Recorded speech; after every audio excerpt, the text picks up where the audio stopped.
please make sure to subscribe to this channel.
Information is power.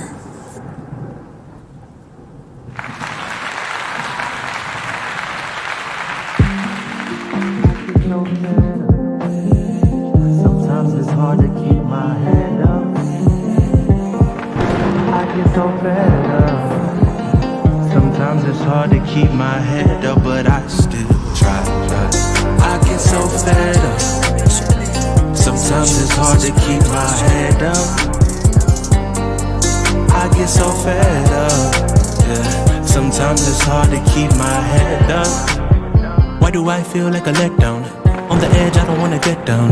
Been on this road one time way back when I chose J Mac over Les Brown. So close to calling it quits. Look at all the dumb stuff that I did. Said I wouldn't be just like my dad, but I went ghost on 2 of my kids. No cap, just might pop 10 more of these pros. So hard to forget, I don't really wanna go back. I really need a fresh start to really do some mulligan. I've been in rehab, I don't really wanna relapse. That ain't right, but that's alright. I'm out at night, in my head, off my meds, and I'm feeling sad. I don't know why. I get so fed up. Sometimes it's hard to keep my head up. Yeah. I get so fed up. Yeah. Sometimes it's hard to keep my head up, but I still try. I get so fed up. Sometimes it's hard to keep my head up.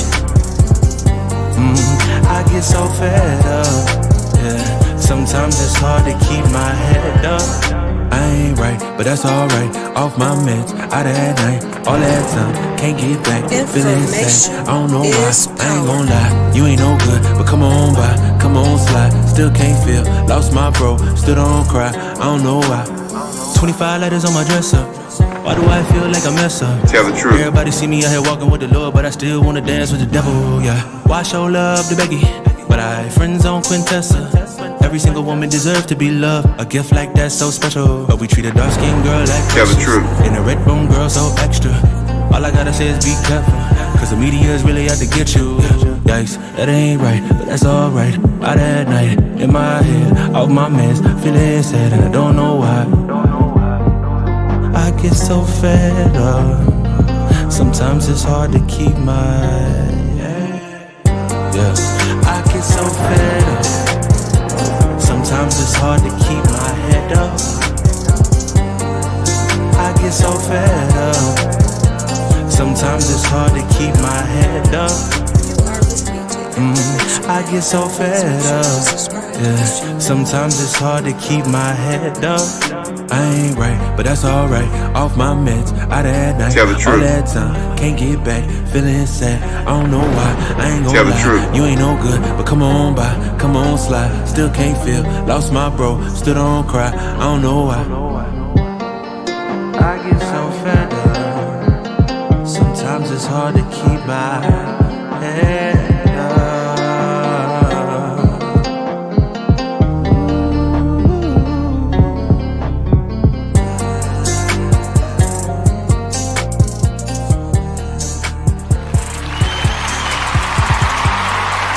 up, everybody? Peace, everybody. What's up? What's up? What's up? Welcome to the Information Man Show. Thank you for your patience. I'm excited about this particular program today. We've got Ray Alexander in the back. I want to say peace to everybody out there. I want to say peace to the BS3 family out there. Brother Ben of the BS3 network, which I'm a part. And let me just throw a little bit on here right there, like so. Very glad to be a part of that. Very much so. Definitely like so. And it goes a little bit like this. BS3 Network, changing the way you listen to podcasts. BS3 Network, changing the way you watch TV. BS3 Network is now on Roku TV under you are BS3 now tuned TV. To BS3 Network. So I'm glad to be here, everybody. BS3 Network, changing the way you watch TV. All right. Definitely. And I have to do a little bit of business here, ladies and gentlemen, being a part of that network. I love it because don't miss Atlanta. This is the last season for the Atlanta season, the final season of this show. And you know you can catch it on FX on Thursdays, ladies and gentlemen. This episode is sponsored by FX's Atlanta. FX's Atlanta returns for its final season. Earn, Alfred, Darius, and Van are back in their hometown. But the question is, has Atlanta changed or have they? FX's Atlanta, the final season, all new Thursdays on FX. Stream on Hulu. All right, ladies and gentlemen, thank you for being here. Ray Alexander, you're right next to me, brother. Thank you. We got past all the technical issues. You're here. How are you feeling, brother? I hope you can hear me. You're unmuted. Go ahead and let everybody know how you doing, brother. I'm doing well. Greetings, Brother Information Man and the chat family that everybody's coming in to discuss this important issue about the reverse Great Migration. I'm glad to be here. All right, brother. All right. So what I'm going to do, like I always do, and I've saved these numbers, I'm going to put a ticker below everybody that breaks down where you have the largest number of black folks in this country living. I've saved this for that reason because I think the numbers are very special, very unique. And there it is. Black population, D.C., Mississippi, Louisiana, Georgia, Maryland, South Carolina, Alabama. It's ticking, and you'll see where the largest number of black people are living because, Ray, we've made some classic videos, brother. We went from talking about why black people should leave California and make their reverse migration back to the South. We talked about the Rust Belt, leaving from the North like Detroit. And now we're talking about, and this is very important, we're talking about Florida, in this case, Miami, Florida, which most people would say, well, wait a minute, man. Florida, and we have to be honest about this, Florida is how can I say this? It is still very much a southern state. I call it a southern state with palm trees, which you can see there, right? Literally, that's what it is. Figuratively, the reality, right?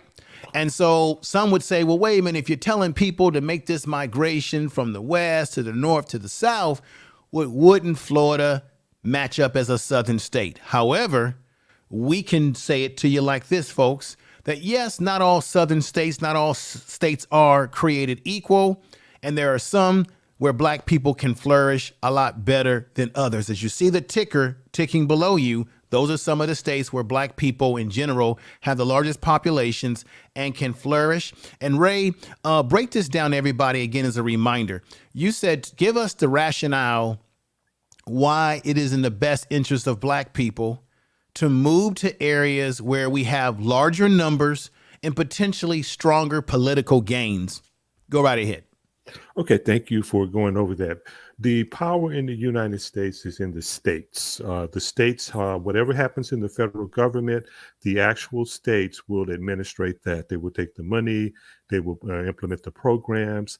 And what the brother has written in the book, a Black Power Manifesto, Charles Blow has said that there are 9 states, and the 9 states that you have under the line is showing that those are the states that we could strategically relocate to acquire political power. And we've talked about that right now. We have a brother, Wes Moore. Maryland is one of those states as well, who is right now positioned. He is in the lead by a double-digit margin, and we look like we're going to get Maryland. That's going to bring us the first, a black governor in the 21st century, because Massachusetts did give us a black governor. We had a few black governors in Reconstruction, but it looks like Maryland is leading the way. We're seeing if Georgia will elect Stacey Abrams.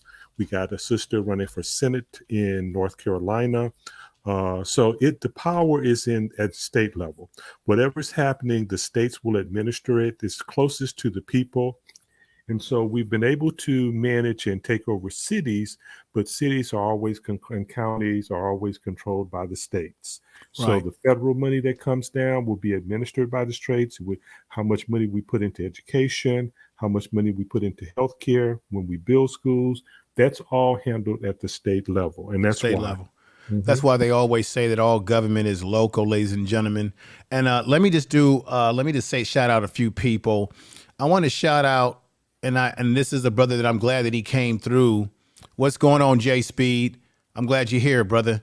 I want to shout out the Gray Pill podcast. He invited me on his show yesterday, and I was not able to make it, my brother, because I had some family situations going on that kept me from being able to get to the studio and be able to connect onto your show. I was quite busy yesterday, and things turned out. I was even going to go live on my podcast that night, and I had to change the time because things were coming up for me. So I just want to give you the apology that I was not able to make your show. I appreciate the invite, and any other show that you have coming up, just give me an invite again. I'm more than happy, would like to be on the show. So I just want to make out, because I'm glad that he came in the chat room to give him that personal respect there. We got Lions Den, we got Tony D. I know, Tony D, you want to do the other comedy part 3 to the comedy rankings. We will be doing that down the line very soon, my brother. Beverly Palmas, love to travel with Wave. Let me see who else is coming here. We got Last Call, appreciate you being here. We got Lady in the house. A lot of folks coming over from, let me shout out to Black Man Unfiltered, to Sir Hale Speaks Network. All of you out there, I appreciate you. And those that come over from his channel, Eddie Throne, thank you for being here. And whoever, Naturals in the house, been heavily following the program. Moses Blackthorn is in the house. Appreciate you being here. Empress Goddess, if I say anybody's name wrong, don't take it personal. Ray Alexander, of course, is in the chat room, but he's on the panel. Pator Afro is in the house. Thank you for being here. Alan Christian. And once again, Jay Speed, OG, the ghost is over here. Good to have you over here once again, brother. Good to get you. I don't hold no, a good brother is a good brother. We can have disagreements. We can have fallouts, things happen. But Jay Speed is a good brother. And we got Earl Owens, and I got to read a few things. Don't think that I didn't pay attention to things that were left in the chat room, just like you said, Ray. And what I'm going to do, because I took a picture, I clipped things that were said. And let me go into my, let me see here. Give me 1 minute. There we go. I want to clip a few things that were said. Now, I want you to answer this, Ray, when you have a chance. And then we'll go into the statements that you made too, Ray. So this is what was left by Earl Owens. He left this earlier. Earl said he wants to know this, Ray. He says, what age group are we talking about? Job Corps provides training from age 16 to 24. There is Gentrification USA in Miami. There's Generation USA in Miami that gives free tech training. There is a workforce training, training seeks solutions. So, Ray, that's Earl Owens. He could probably elaborate more in the chat room.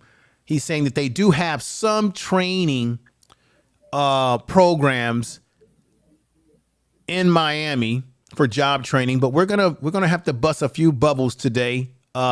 Ray, go ahead and say what's on your mind about that particular statement that came from Earl Owens earlier in the chat before we went live, because I'm going to show him something that's going to surprise him. Go right ahead, brother. Well, certainly, brothers and sisters in Miami, South Florida, throughout the state of Florida, should take advantage of as many opportunities as they can.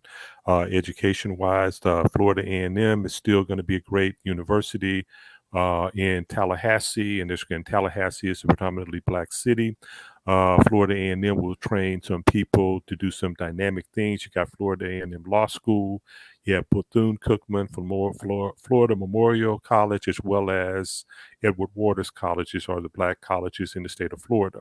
However, what's happening on that in the city of Miami, it is a primarily Latin immigrants from South America and also Central America and the Caribbean, but what is identified as a hub or hotspot attracting, quote, white Latin immigrants, mestizos or whatever. So the white Latin immigrants from South America are the ones that run Miami, and they basically pushed out most of the opportunities that would have been available for blacks. There are some blacks from the Caribbean that are in Miami that make up a significant population. There are people from Haiti as well. That's part of the Caribbean.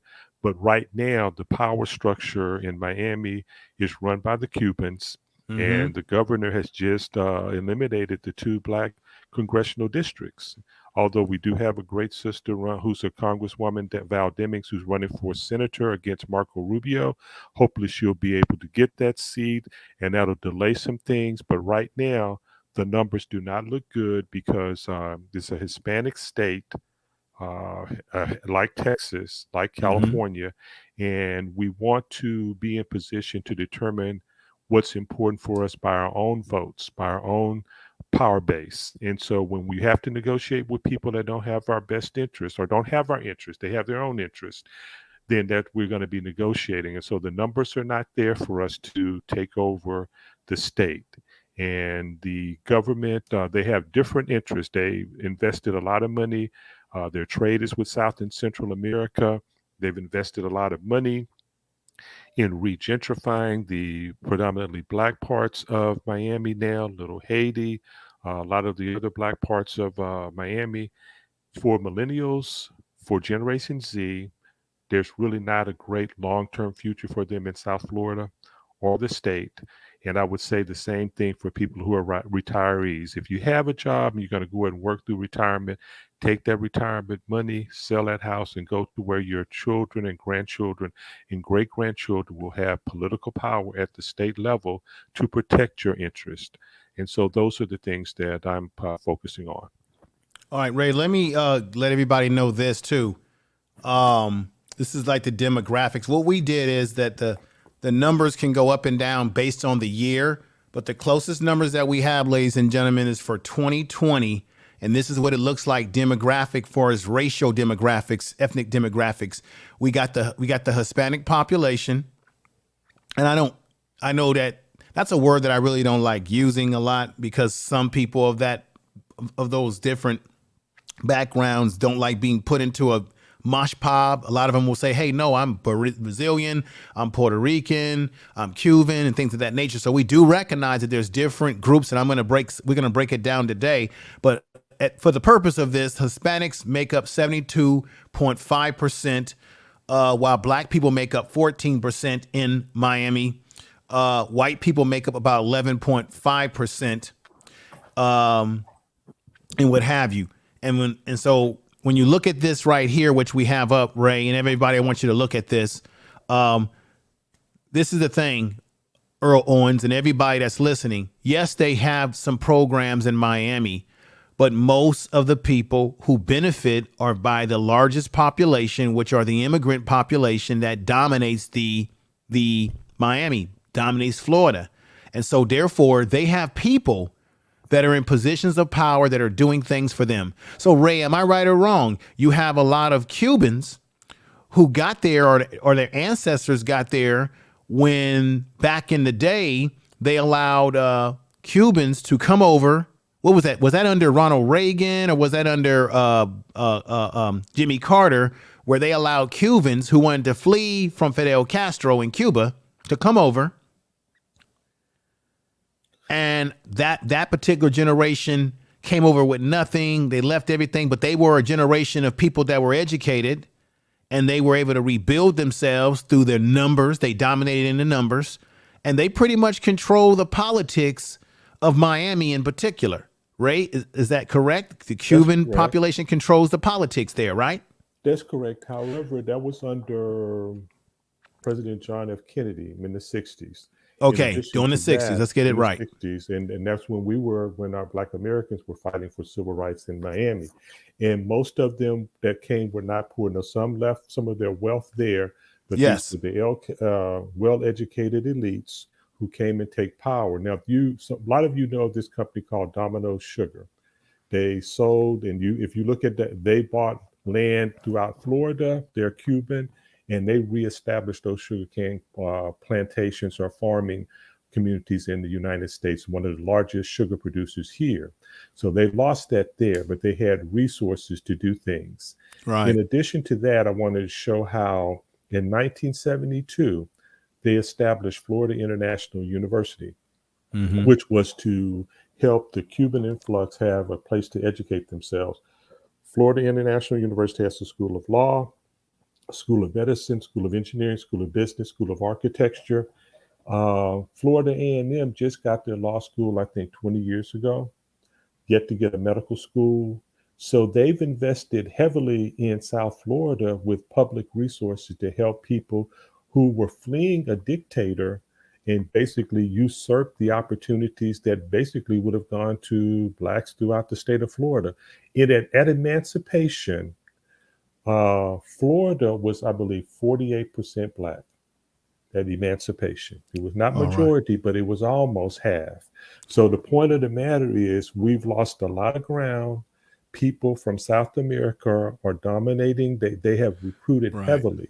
Their trade is primarily with South America.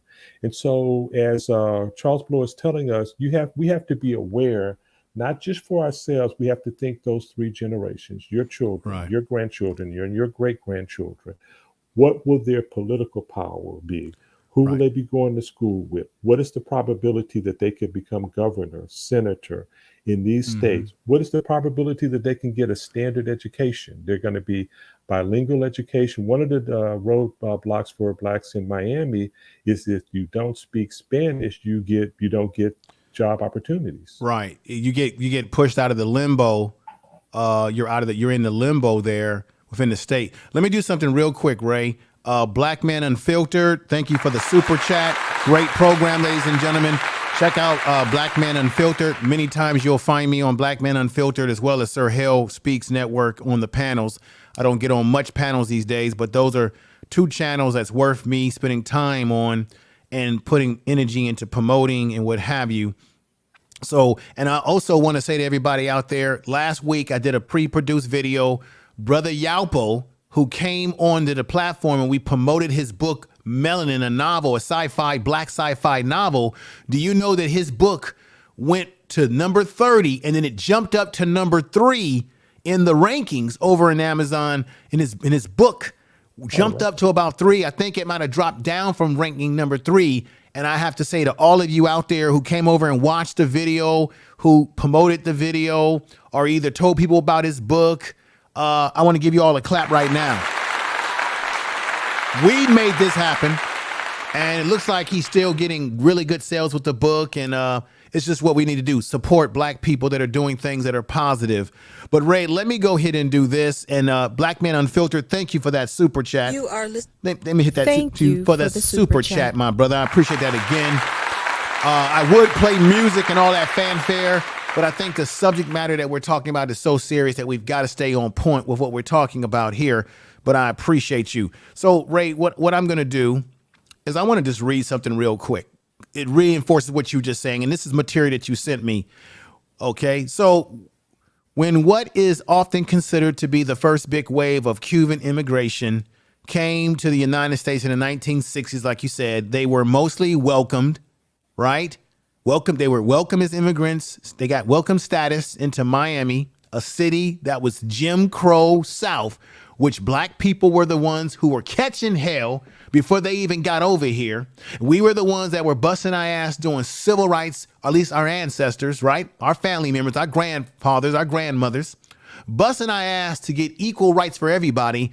Then the Cubans came over, and when they came over and began to populate, they pushed black people right to the side. We're talking about black folks that were here, born here, come off them damn plantations, that were busting their ass in the civil rights movement. And as soon as the immigrants came over that were coming over from Cuba and other parts of Latin America, they came over and pushed black folks right out of the goddamn way.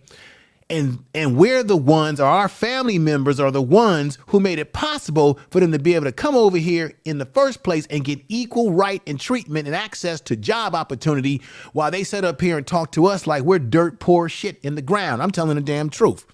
Tell the truth. I'm saying, I'm saying, Ray not saying that, but I'm going to say that right now. Okay. Well, I'm going to agree with you as well on that. So I'm concur. I agree with you. All right, then, man. All right. Can I also note something on that as well on that? If you look at that as well, it shows that this is a professor at Florida International University, Professor Bustamante.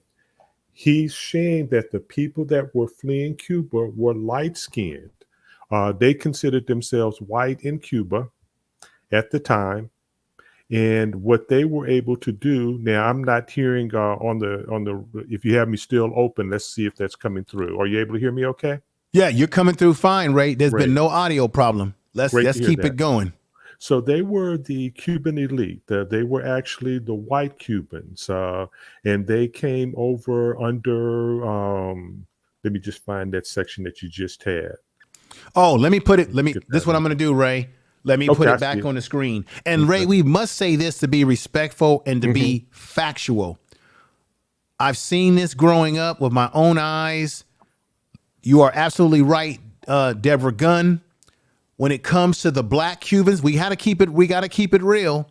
When it comes to the black Cubans and even the Haitians that have come over to Miami, when they try to come over and seek refuge, they put them right back on the rafts, or they put them right back on a plane, and they send them right back. Just like what we witnessed with the Haitians. What was it, just last year, how the American government pushed them right to the side, while at the same time they're letting Mexicans come right on in. They're giving them opportunity to come into the country and push the Haitians, who they told in the first place to come on over because of what happened to them during the earthquake situation in Haiti, right? So we got to keep it real here and be fair here. Black Latins or black Hispanics, I call them black people. Shit, they just have they black people that's been dispersed in different parts of the diaspora of the world.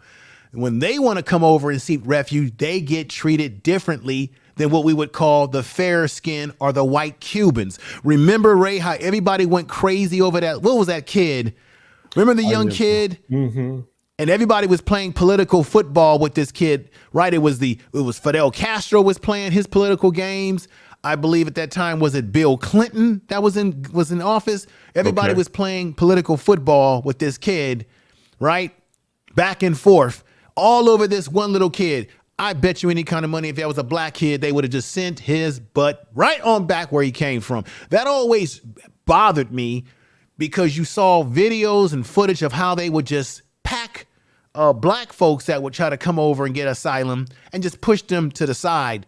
Why? And Ray, maybe I'm going to say something crazy here, but I've always believed that one of the reasons why those things happen, Ray, is because, once again, who you had in charge of Miami, who's in charge of it. If you got white Cubans who are mainly the ones in charge, and let me show you something, folks. This is no cap up here. My show is not about cap, everybody. Y'all know that, my reputation. I'm not about cap over here. We're about facts. No job. Not playing any. There's not going to be any fanfare today. Not playing much music today. We're going to get right into the truth here. Okay. Now, Ray, I want people to see this for themselves, what I'm talking about. Tell the truth. And Ray, you put this together very nicely. I hope you can see this on the screen, Ray. But let's go back up to what I'm talking about.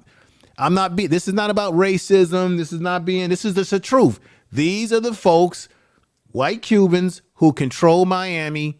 And when you have black Cubans who want to come over and seek asylum, and even Haitians, there are people that look like this. These people are actually running Miami. This is not just a photo for just the photo's sake. These are people that are in key power in Miami. You notice you don't see anybody black. So therefore, if you don't have people who look like you, who have your self-interest, you ain't going to get anything for your dollar, for your vote. You're not going to get nothing. Not to mention how they've done everything to oppress the black vote in Miami, which is why I put that thumbnail up there like I did. Everything was strategy here. Okay. So Ray, let me, I just wanted to touch on that, let people see that for themselves. Now, Ray, let me go back to what I was reading. That's what I was reading, Ray, right there about the Cubans in 1960. Ray, if you want to take it over from there, go ahead. Okay, then. Thank you. I'll go ahead and find that as well. Okay. If you want to put it up that way, I can read it from where you're showing it. Okay. Let me just take Deborah Guns off the screen there just to open up the, and everybody, thank you for coming over. I will shout people out when I can, but I can't do a lot of fanfare today because this information that we're laying on you, you need to crack open a drink, wine, whatever it is, water, tea, and just sit back and take the information in because this is too important. So Ray, let me do this. I got to take this off the screen here. Ray, can you read that? And I can move it around however you need me to move it around. I tried to enlarge it. If you want me to enlarge it a little bit more, I will, Ray. That's fine as it is. And someone noted that there was Elian Gonzalez, the young Thank you, everybody in the chat room. Thank you. Thank you. Elian Gonzalez. I just couldn't think of his name. It was so long ago. But go ahead, Ray. You got the floor. Well, what we want to go ahead and notice is that there were, quote, light-skinned, the majority, not possibly the majority were light-skinned who in Cuba considered themselves white. And they were able to come to Miami. Many of them were well educated. They were able to start businesses. It seemed like it was from scratch, but if you have the skills and you can get individual loans, you can really go start your same businesses again. And that was at the same time that we were trying to just get the basic right of access into public accommodations. If you go up to the top where we talk about what type of hub Miami is for South Americans. If you go back to the top of the reading part, so we can go with that. Okay, we're gonna go all the way to. I'm gonna bring it all the way to the top, Ray. Okay. And then we're gonna go right over here. Ray, it says the title of the show: Should Black People Leave Miami and Join the Reverse Great Migration? That's where I'm at. So you want me to scroll it down some more? Mm-hmm. Go up to where it has the picture of the couple right there. There you go. There you go, Ray. Okay. And everybody, let me know if you can see it in the chat room by hitting a 1 if you can see the picture of the couple. Just want to make sure that people can see this. Well, since you're right here, okay, see, this is the couple.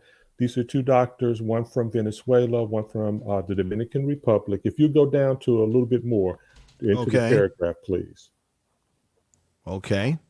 There we go, Ray. I'll move it as you want me to. Go right ahead, Ray, and I'll move it as you need me to move it as you read. Okay. If you go to the paragraph, I'll start reading it now.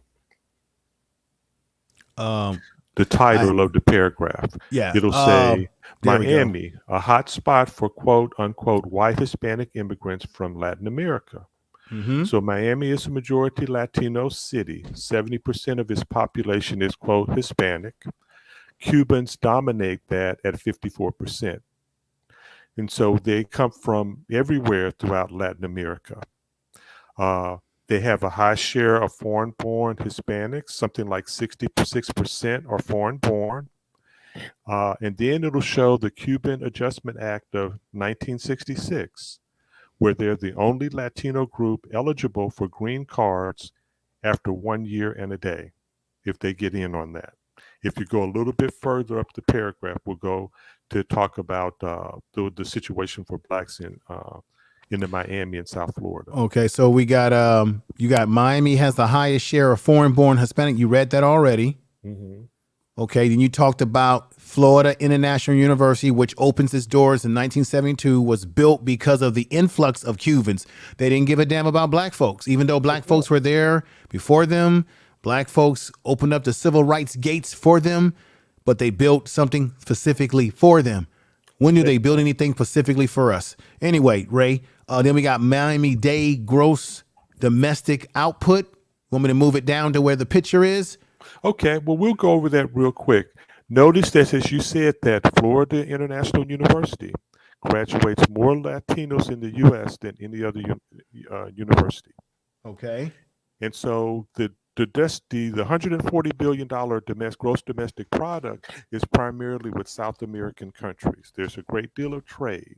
A lot of those are international companies. They have U.S. headquarters. They hire the same people. So if you go down, we'll talk about Liberty City, Overtown. Okay. What is the So now, other? so where I'm at right here, let me read this part here. Miami-Dade gross domestic output is currently at around 140 billion a year, which places it amongst the top 15 metro areas in the country. Okay, well, how much money is black folks getting out of that, I wonder? Now, here's the picture you put here. Not just Cubans, many Latins now call Miami home, and there's a picture of some black youngsters playing basketball right there. And here we go. This is what you want, Ray. Predominantly black and poor, Liberty City, Miami, Florida. Go right there. Take it from there, Ray. If you go under to the well, you know what? If you stay there, I'm going to look at it on my end. But if you'll notice that where we are, let me just go back to Liberty City. I'll find it. Give me just a second. It talks about Miami tourism. The Washington Post did an article. If you go back to the picture where it says predominantly black and poor, Liberty City, Miami is no place for blacks to prosper. It says blacks in Miami face a yawning wealth gap, no matter where they trace their roots. Mm-hmm. They said in Miami, your skin color is a better predictor of wealth than where your ancestors came from. Miami's tourist industry has long relied on poorly paid African American and Afro-Caribbean labor.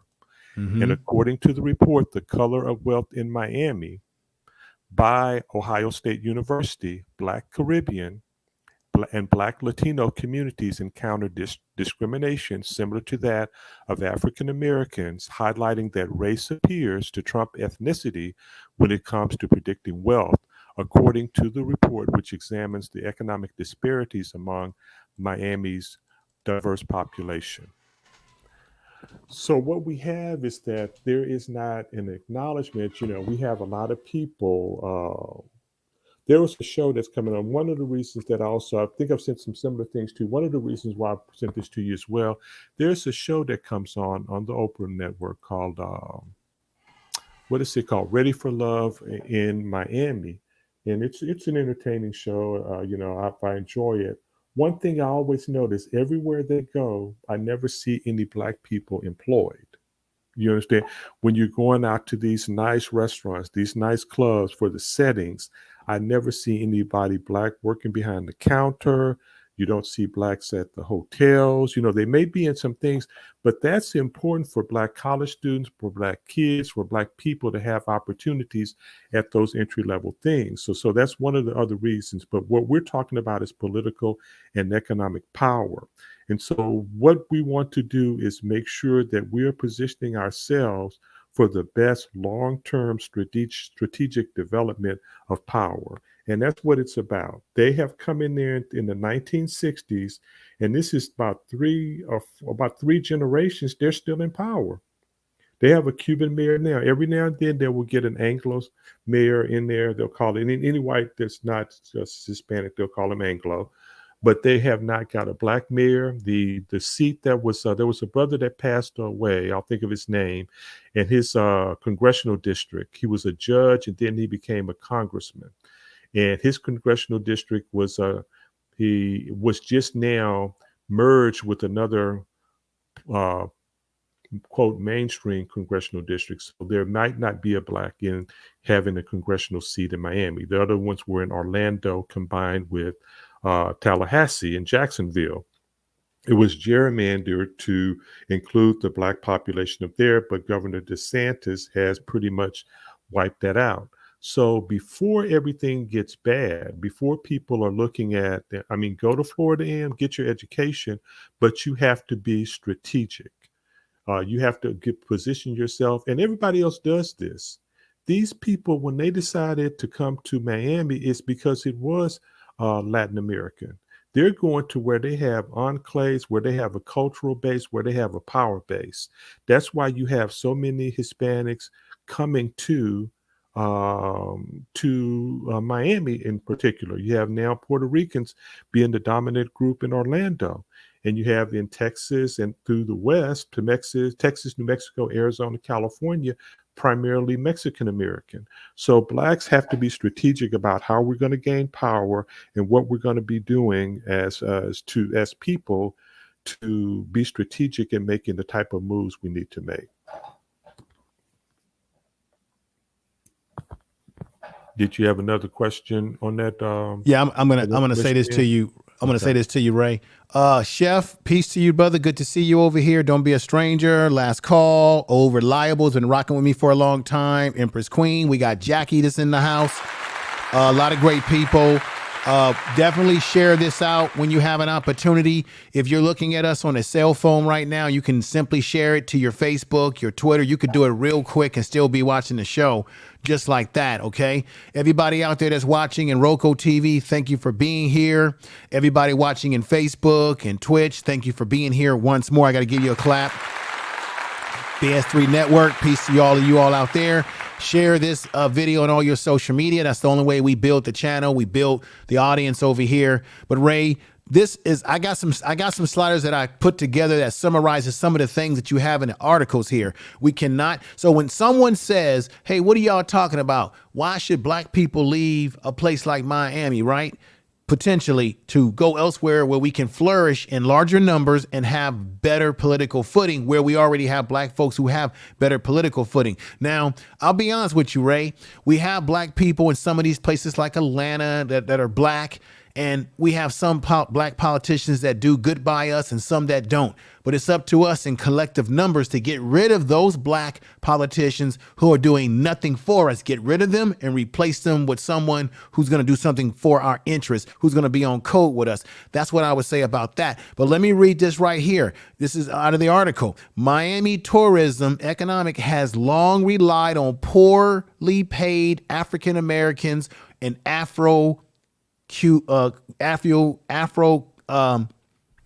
Caribbeans, labor. What does that say? That so the thing is, they don't want to create any opportunity for black people in Miami in these poor black groups, but they're willing to say, hey, we'll use you for tourism. We'll use you so you can get out there and dance and shake your butt and put on a show for the people. We'll use you so you can drive people around and show them places that you can't live, things that you can't have, and all that sort of stuff. They do the same thing in Brazil, Ray. Every year, they show you the face of Brazil as being white Brazilians when the real face of Brazil is black people. The only time they want to show the black people is when they have the carnival. That's when they want the black women to come out and shake their butts and bounce it up and down like it's hot. That's when they want the black men to come out there and hit the drums and move around with their chests out and the women with their butts out and all of that. Seems like only time people want us around is when we're entertaining them, when we're driving to Mrs. Daisy. Where you want to go, Miss Daisy? Where you want to go? I'll take you anywhere you want to go. You can eat over there. You can eat over. Oh, they got good fish over there. It's like they use us for entertainment purposes. True. Ray, let me also let's click into this. Ray, this goes back into what you were saying. I want everybody to see this and listen to this. You said it again. Miami distinction as a hub for immigration, as you said, is 70% population of Hispanic, Latinos, whites passing Latino. Remember, we have a lot of Latinos who pass for white, who change their race on the census. They will put down that they're white. So when you look at that number, you got to say, wow, that when you look at the white population, they will sometimes, I'm not saying all, but some of them will define themselves as white. And also some of them will have venomous and anti-black sentiments towards us. I'm saying some of them. Let's go over here, brother.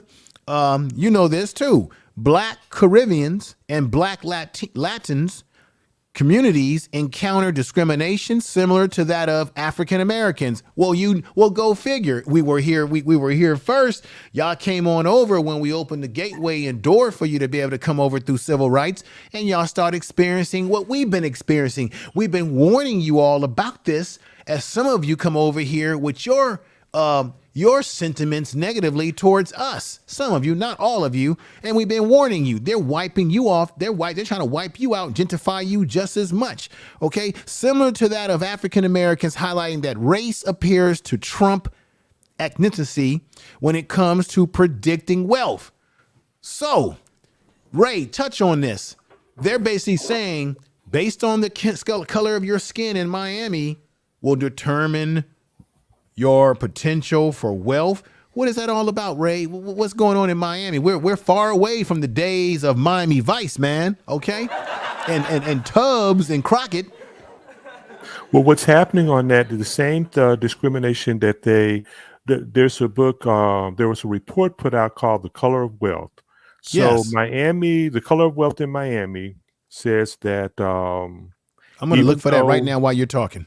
Even though blacks comprise 21% of the Miami metropolitan statistical area, that would be Miami, Fort Lauderdale, West Palm Beach, they received less than 2.1% of business receipts.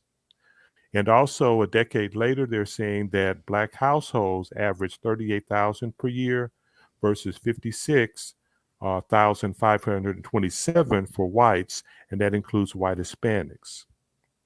So basically, they are not prospering. They're not building things, and they're not welcome. There was what's the brother who, his name is Luke. He is a record producer. Luke Campbell, if I'm not mistaken. Okay. He put a thing out. If you have any of those videos, how he says that 300,000 predominantly black visitors came down to Miami Memorial Day weekend. The police installed clock towers, barricades, right, and they were just harassing them. The brothers and sisters came down there, and college kids, when they come, they're going to come to party and have fun.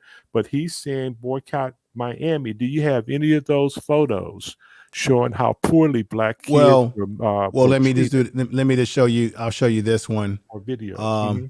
And this comes from you. I've showed this in the beginning of the show, and I'm going to put this up for people to see this right here, front and center, everybody. So there you have it. That's exactly what Ray is talking about, that right there. And matter of fact, I might even do one better.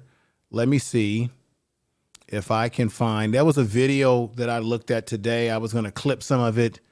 And thank you for the super chat, Brother Sirhel Speaks Network. Thank you for the super chat. So Ray, let me go ahead. Ray, continue speaking. Spring break and being treated like that. I mean, how many communities would want to have 300,000 visitors in hotels, in restaurants? But this has been happening for decades.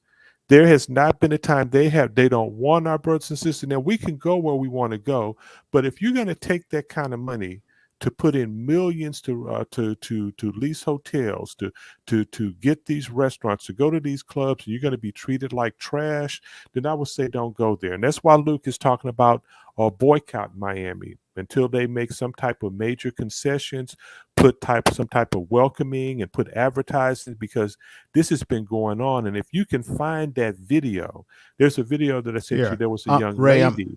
I'm gonna show it right now, Ray. Just give me 1 minute while I set it up. Okay. But let me just do this right quick while I have it all set up. Ray, I need to dispatch. Let me see here. Let me stop this right here. Ladies and gentlemen, I'm going to show you this video. I want to thank Sirhel Truth Network, Sirhel Speaks Network, and he is the truth, everybody. Tell the truth. For super chatting. I appreciate that. Thank you for the super chat. Thank you, brother. Let me do something real quick. I would give him music and fanfare, but right now this subject matter is so serious. I don't want to get into I don't want to cut into the show for the fanfare, or I would give you the fanfare, brother, but I really appreciate you again with the clap. The super chat. Thank you for the super chat. Because this is a serious subject matter, and we want to stay on point here.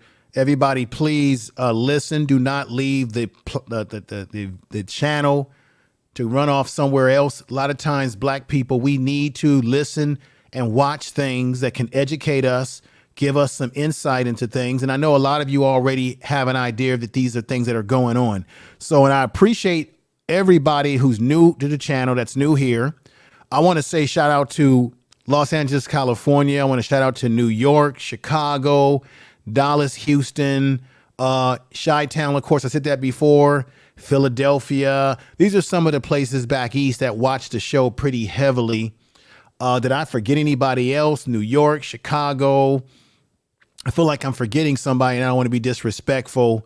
But those are some of the heavy duty cities that are heavily watching the program. I've looked at my analytics and I can see what's exactly happening.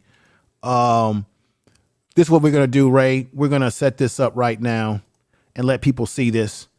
Okay. So let me put the share screen here, put the audio on so everybody can hear this completely, but crackdown. So I think this was from a couple of years ago, Ray, during the time that we were still in we were heavily in the whole, virus situation, but it's relevant to what you're talking about. Let me know if you can see this on the screen right now, Ray, and everybody in the chat room. Okay. So everybody can see that it's completely covering. Okay. All right, here we go, ladies and gentlemen. And as we get ready, here we go, ladies and gentlemen.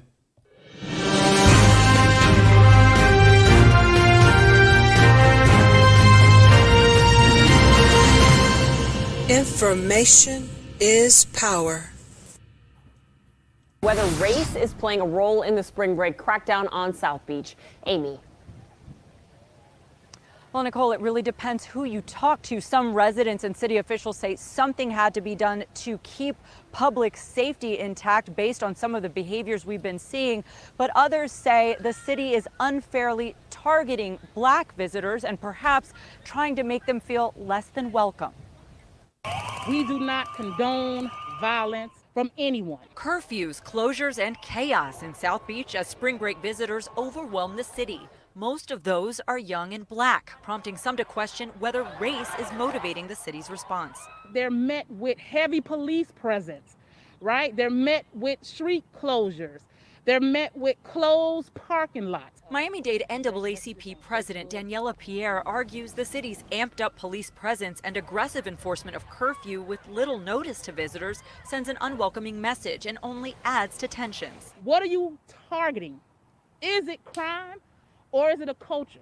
COVID has had people pent up for quite a long time, again, well over a year. The city's police chief telling Local 10 the environment this year is different and crowds have been challenging officers trying to make arrests. I think they're coming here to kind of unwind a little bit, but I think they're also pushing the gambit of obeying the rules. Just look at the videos. We're not targeting a group of people, we're targeting conduct. Mayor Dan Gelber says this enforcement is about public safety. Videos in recent days have shown fights and damage to property. Some businesses have decided to close down over safety concerns. We still have a right to go on Miami Beach, and we still have a right to be treated fairly. And things are relatively calm this evening, though open containers like the one you're looking at right there among the many concerns that people have had with events like this high impact period. Now, the city of Miami Beach just announced a Black Affairs Advisory Committee that had been formed just last month. But one other thing we have heard concerns about on both sides is the public health issue. Many of the people traveling here to Florida, where we have few COVID restrictions, if any, in place, many of them not wearing masks, and that is something that the police chief says many are resistant to doing here on these spring break nights. All right, ladies and gentlemen, once again, I have to say this is very important. Warning, warning, warning. Under federal law, allow citizens to reproduce, distribute, or exhibit portions of copyright motion picture, videos, tapes, or video discs under certain circumstances without the authorization of the copyright holder. This is called fair use, fair use, fair use, and allows for the purpose of criticism, new reporting, teaching, which does not infringe on copyright under 17 USC 107, ladies and gentlemen.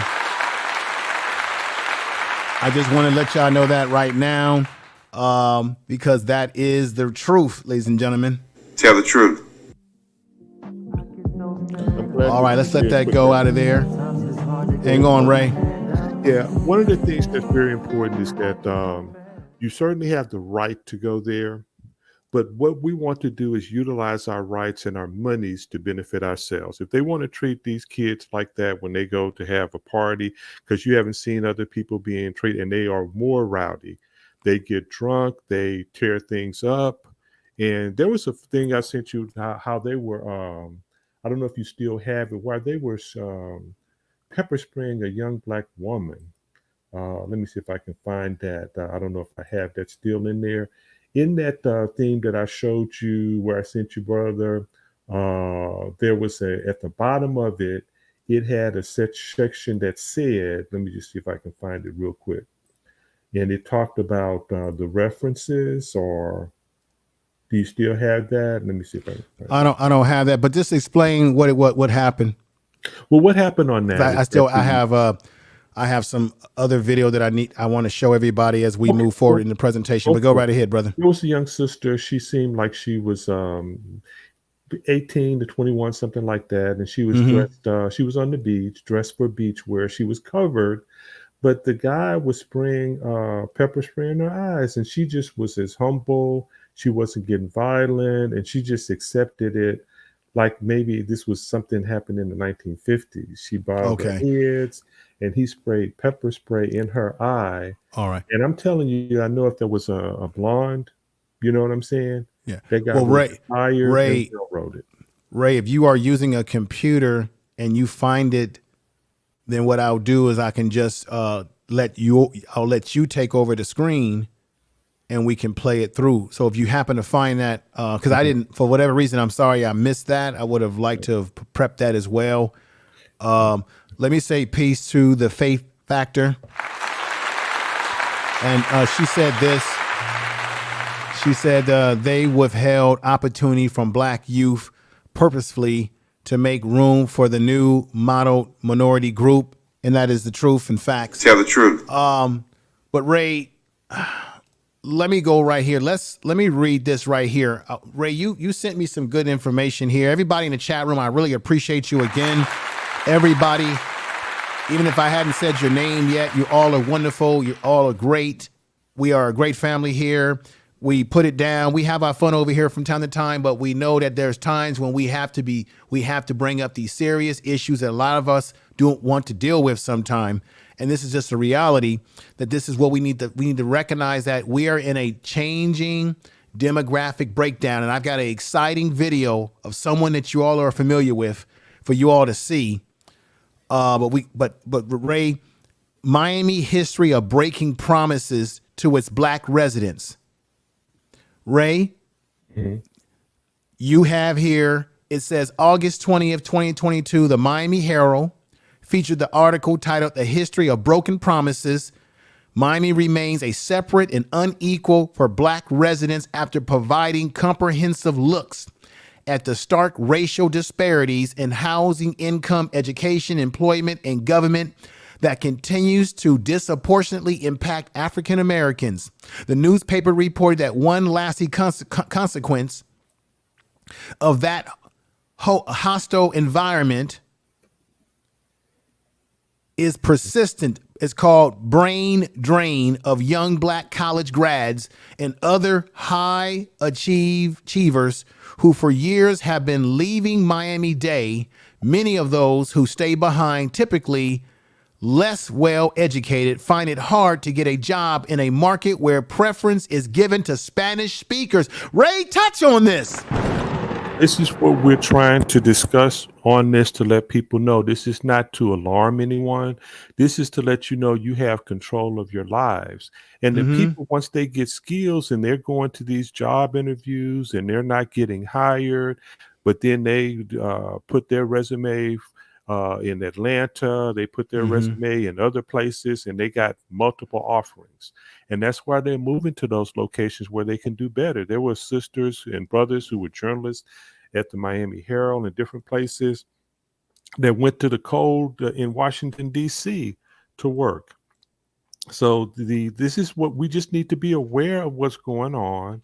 And it has not gotten better. There was a major blow up. This happens every 10 years. There's a major riot in Miami that's based on anti-black discrimination, anti-black harassment. This happens every 2 years. There was probably before you and I were born, there was a brother who was a former Marine who was actually, he might have been speeding in a motorcycle. So they stopped him. And similar to what happened in 92 when the cops in Los Angeles beat, what's that brother, Rodney King? They beat him. It was a similar thing that predated that. And there were major riots in Miami. This happens every 10 years. So what we have to do is stop with the just going to spend your money where you benefit as well. And we're not trying to force anybody. And the unfortunate, tragic thing is that the people come from the same places where they teach Black people that way in their home countries. The brother who was the police officer in that Miami, that I'll remember this brother's name, that shot this brother who was riding him, it was an immigrant from Colombia, and he was on the Miami police force. I'll remember the name of the riots, but this happened way back, man. And this mess has been going on for decades, and Blacks in Miami and South Florida need to move to the 9 states where they can have better opportunities for themselves. They'll still go to Florida A&M, still get your education, because Tallahassee is predominantly Black, but you have too many people and too much history to now be usurped by other people.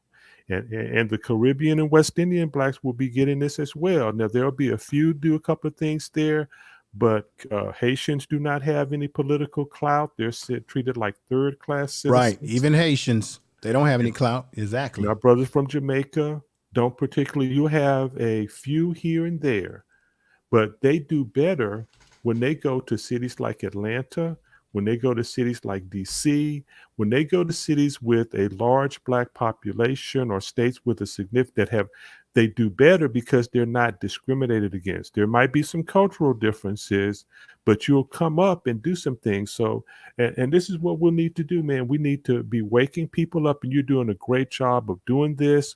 More people need to read Charles Blow's book, A Black Power Manifesto, and get on this, man, because I hope that Val Demings wins the Senate. She'll be able to do some things like that, but Cubans are in South Florida, but they don't have a disproportionate amount of Cubans to run that state, but they've been doing it. So let me say this though, Ray. As you know, right now there's this whole situation. You've got the whole FBA, ADOS, and there's people who feel that FBA is divisive, ADOS is divisive. People are saying, hey, don't divide each other. But then on the other flip side of that, you have people that define themselves as ADOS or FBA, who feel that immigrants, as well as Black immigrants in this case, from the Caribbean or from Africa, are also coming over here and undermining Black Americans who were born here in this soil. And I just had to say that because while we talk about that issue and we say, hey, this is happening, and if the reality is that even the Caribbean and the African that is living in a place like, or the Haitian that is living in a place like Miami, even it makes no sense for us to be fighting each other, because at the end of the day, it is the Cubans and the Latins, the Puerto Ricans, the Brazilian, the Nicaraguans, all these different groups that make up the large mixture in Miami who have more power politically and socially than even Black Americans who were born here, and even those Black people that have come over from an island or a continent like Africa, that they don't even have any power. It's like we're fighting over crumbs on the table, and somebody's sitting back laughing at us like this because they know that we're not getting anywhere. We're like hamsters going up and down a wheel and not getting anywhere by fighting each other. Now, other groups should respect our lineage. They should respect the things that we've done that's made it possible for them to get here. But they should also realize that even if they think they're replacing us, that these other groups don't give a damn about them anymore. Like we just said, they're using Black people as just the laugh comedy in Miami, the tour guides. And I can make an inference that a lot of those tour guides in Miami that are Black people are Black people that are Haitian, Jamaican, and even some Black Americans that were born here. Now, I can bet my dollar on that. Tell the truth. So what I want to do with that right now, Ray, because we talked about a lot of history, me and you, we've been chopping our gums here. but let's give the people something that they really need to see. So I'm going to go ahead, Ray, and let them see this video. Thank you for bringing this video to my attention. That's going to give you a little bit of history, ladies and gentlemen.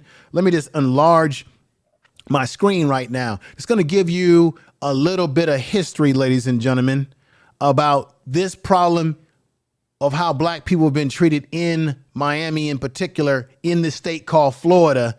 And I'm going to tell y'all once again, don't be fooled by the palm trees. I'm telling y'all on these YouTube streets, don't be fooled by the palm trees, right? Don't be fooled by the beautiful trees in the sand, right? And the girls and all the things that you see on television are the beautiful skyline, because once again, Miami ain't nothing but still a southern state with palm trees, ladies and gentlemen, and sand. And they still have those issues that black people were battling before any of these groups got over there. And now look at how we've been pushed and marginalized. And I have to say, Ray, I don't understand how we allowed ourselves to get into this. Maybe we got into this situation because we did not maintain political power, economic power, but a lot of that was stripped of us. But how many of our own people have also sold us out, Ray? Just a thought, just keep that thought right there as I get ready to bring about a most appropriate video for your watching pleasure, ladies and gentlemen. Well, not only pleasure, but for your education, most importantly, not pleasure, but education. So let's get ready to wind this up right now and let you hear this.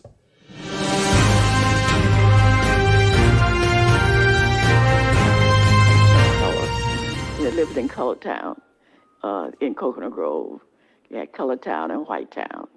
And there were only certain places you could go in White Town.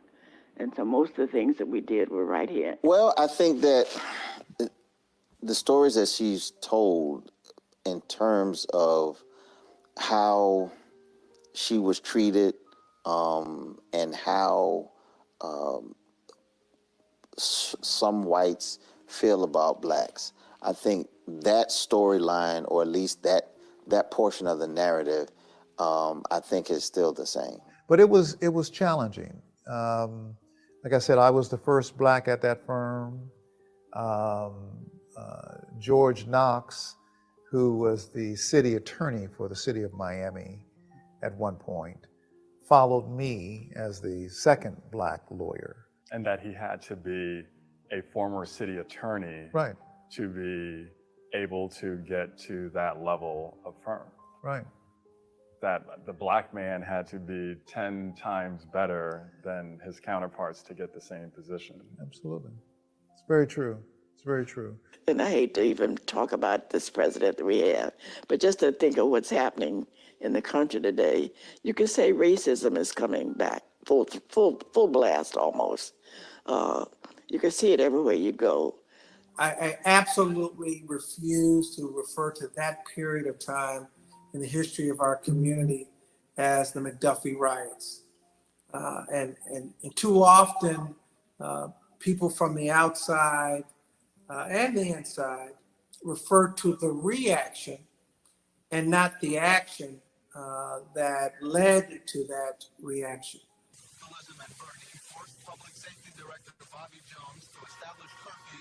Predominantly black sections of the county. The curfew goes into effect at 8 o'clock tonight and extends until 6 tomorrow morning in these two areas.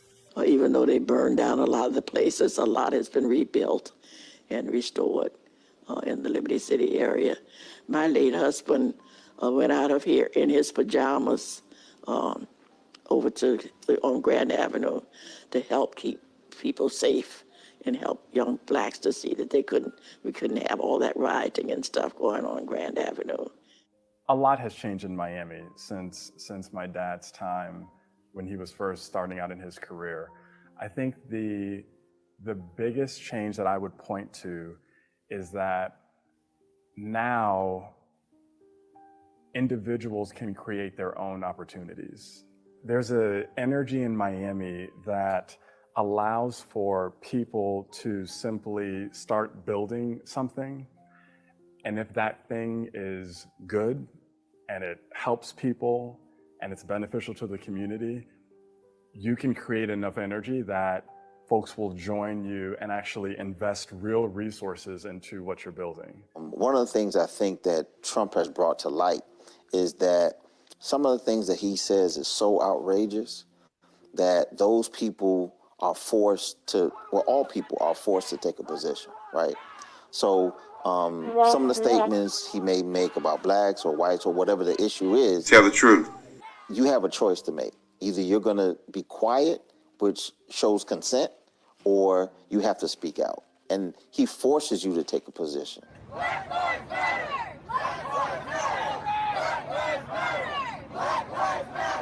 Black Lives Matter walks have been very helpful to this country so far.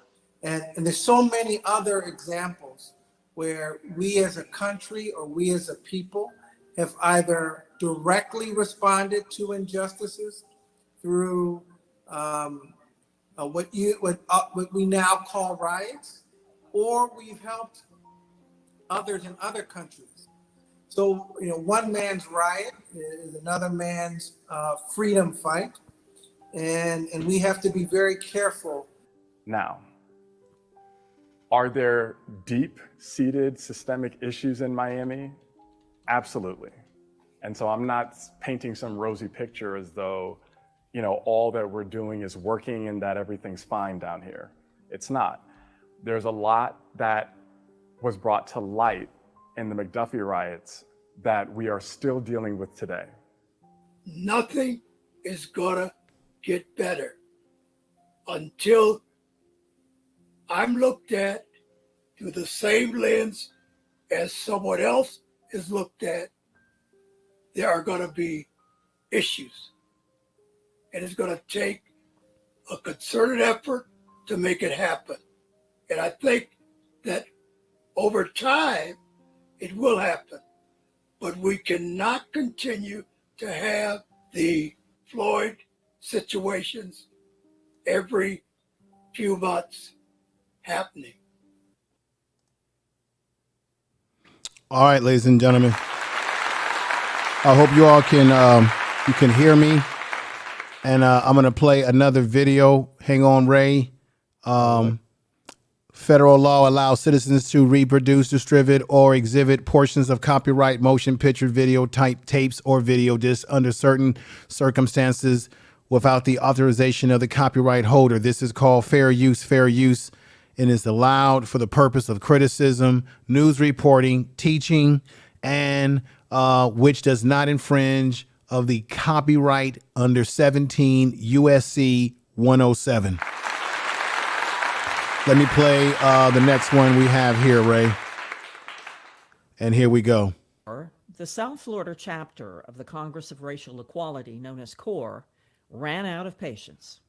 In May 1945, a small group of male activists staged a wade-in at Baker's Hallover Beach, hoping to be arrested so they could use the publicity to apply pressure.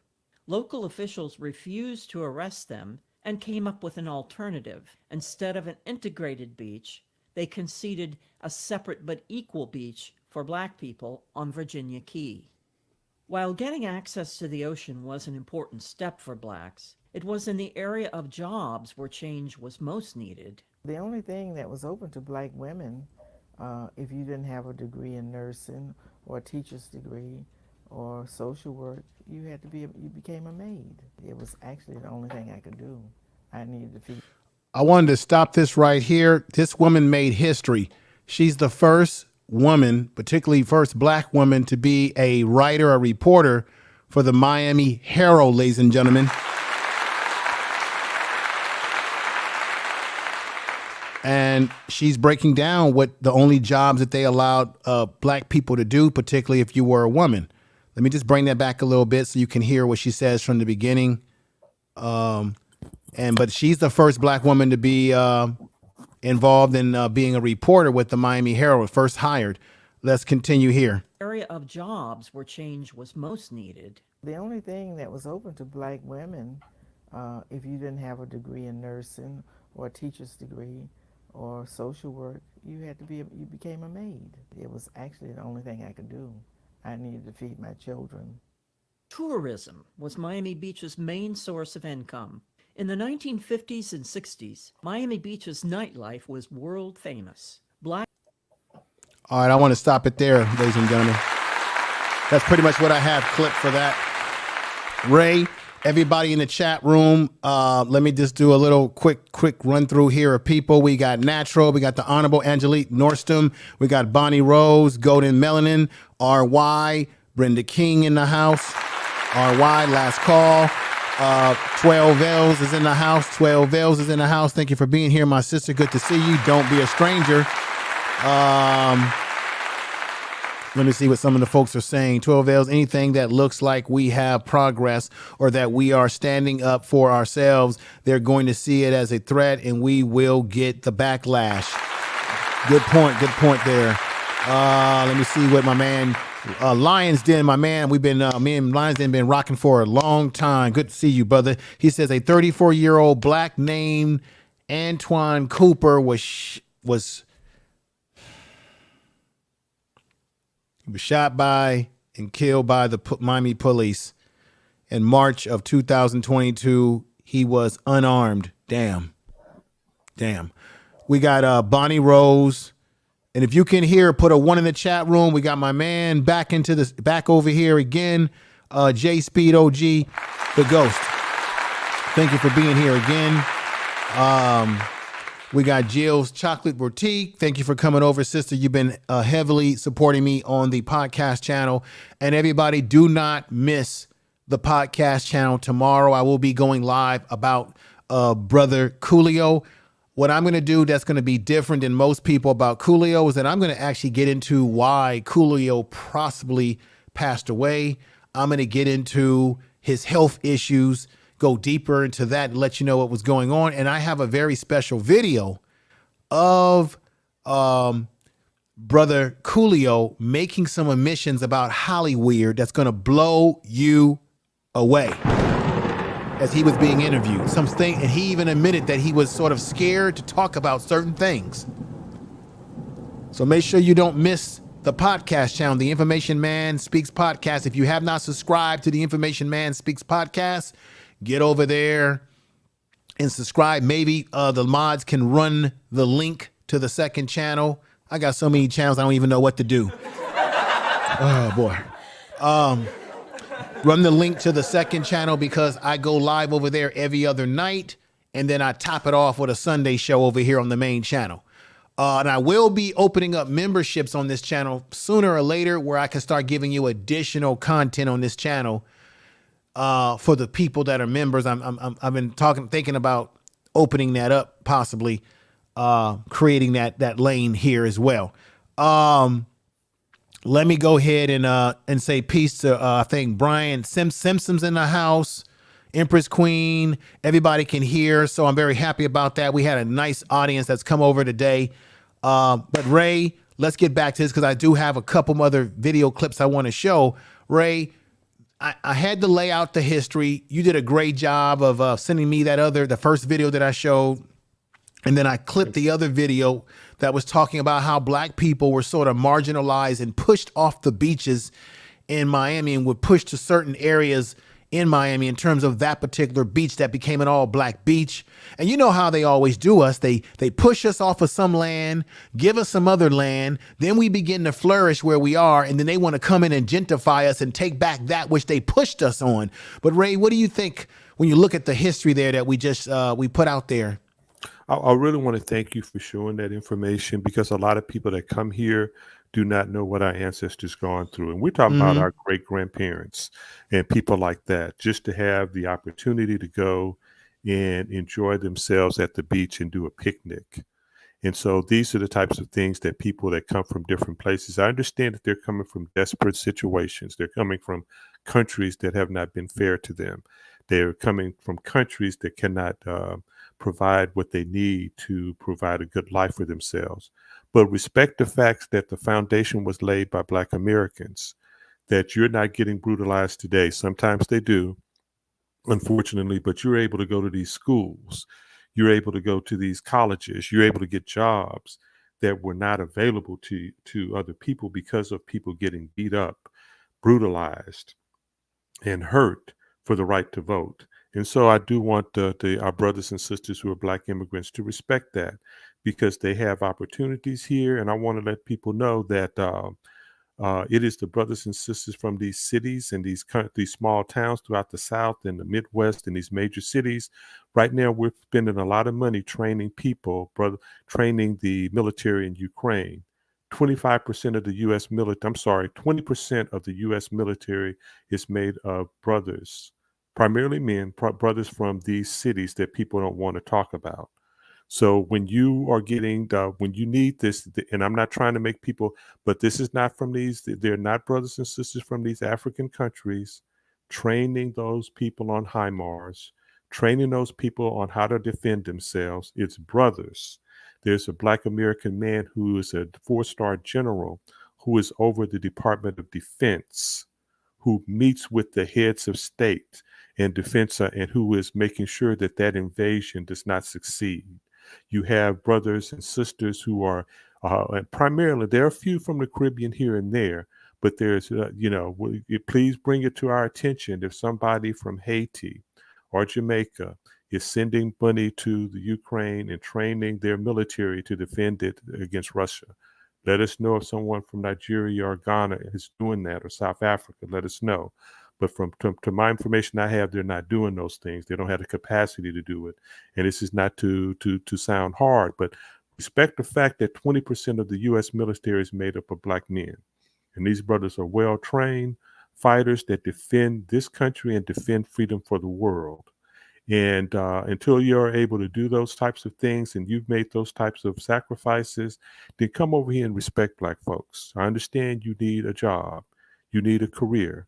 But the last thing that needs to be coming out of people, African immigrants or West Indian immigrants or immigrants from anywhere else, calling us a kata or other types of things, that shouldn't be coming out of your mouth.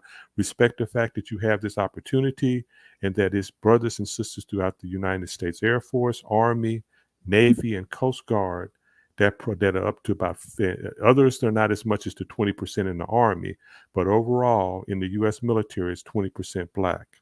And so respect that the free world is defended 20% by Black men.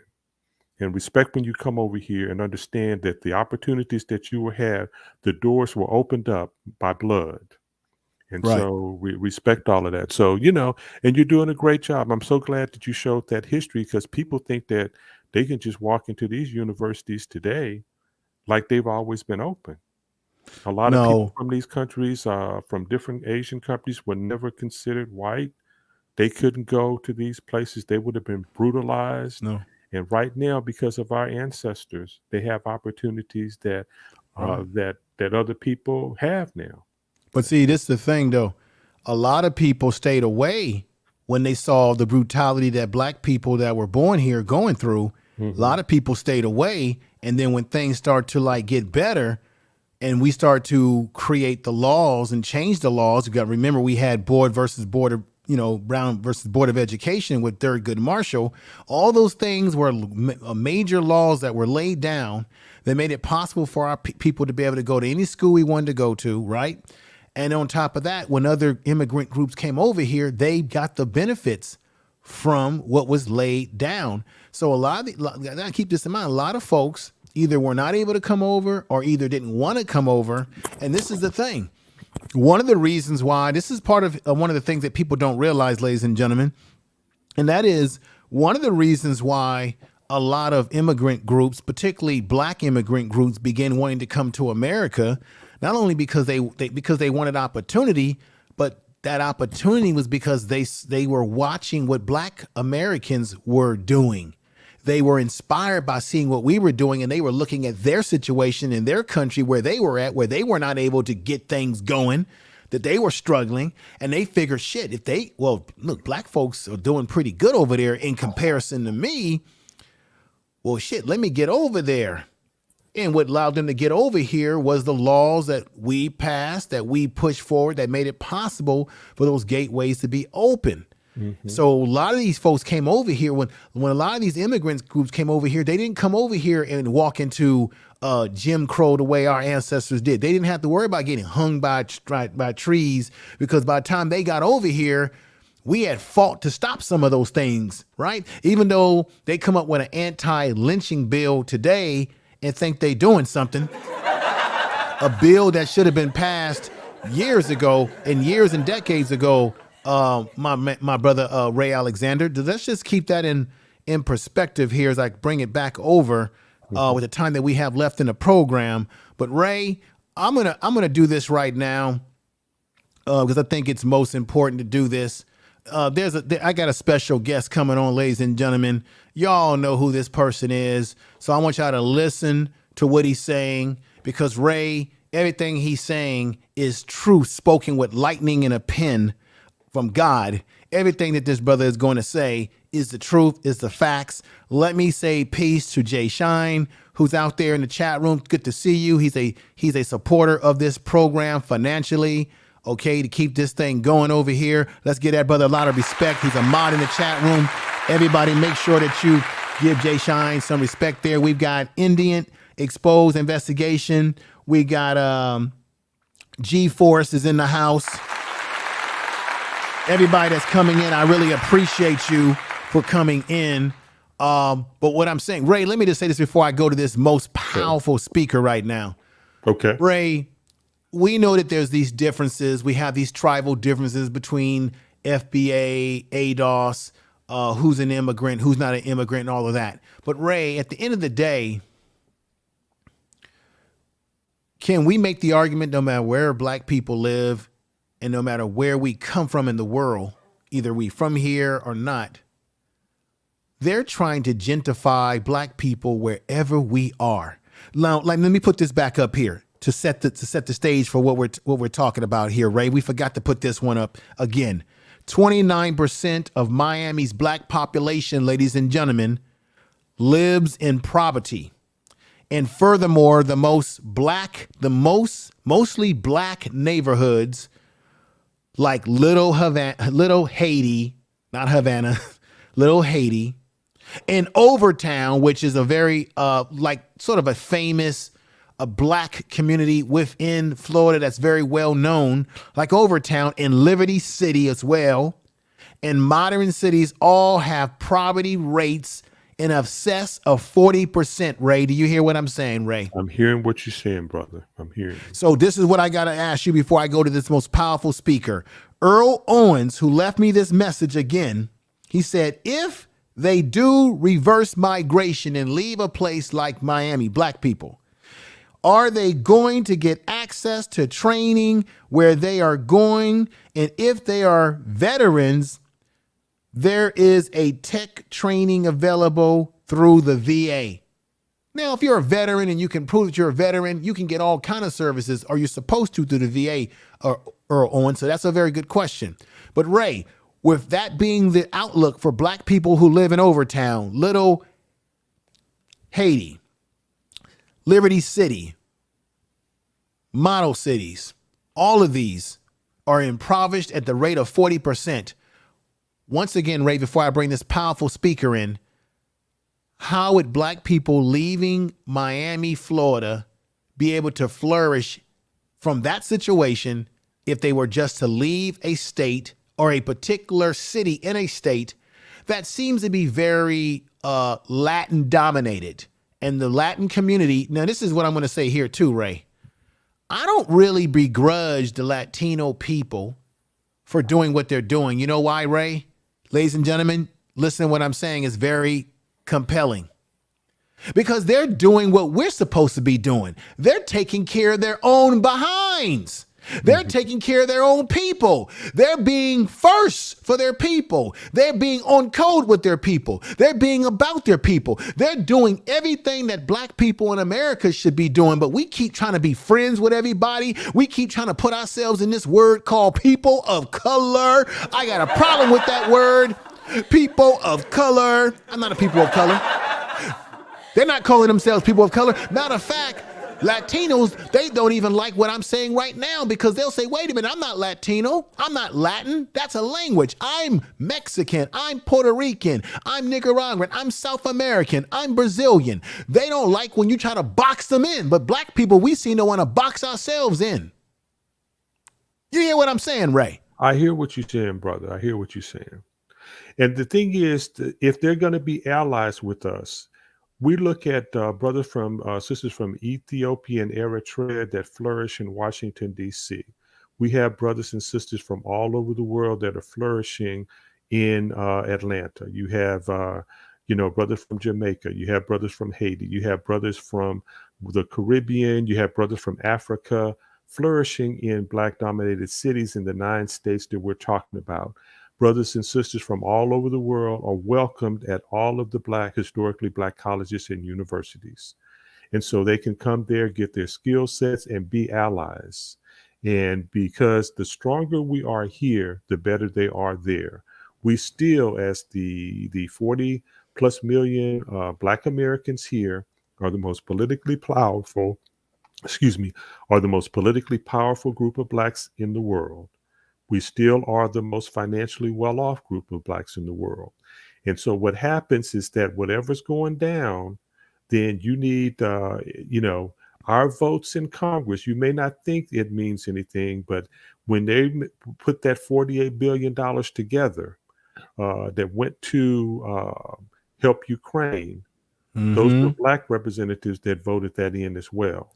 Right. So that foreign aid that goes to the different African nations, that foreign aid that goes to the different Caribbean and South American nations.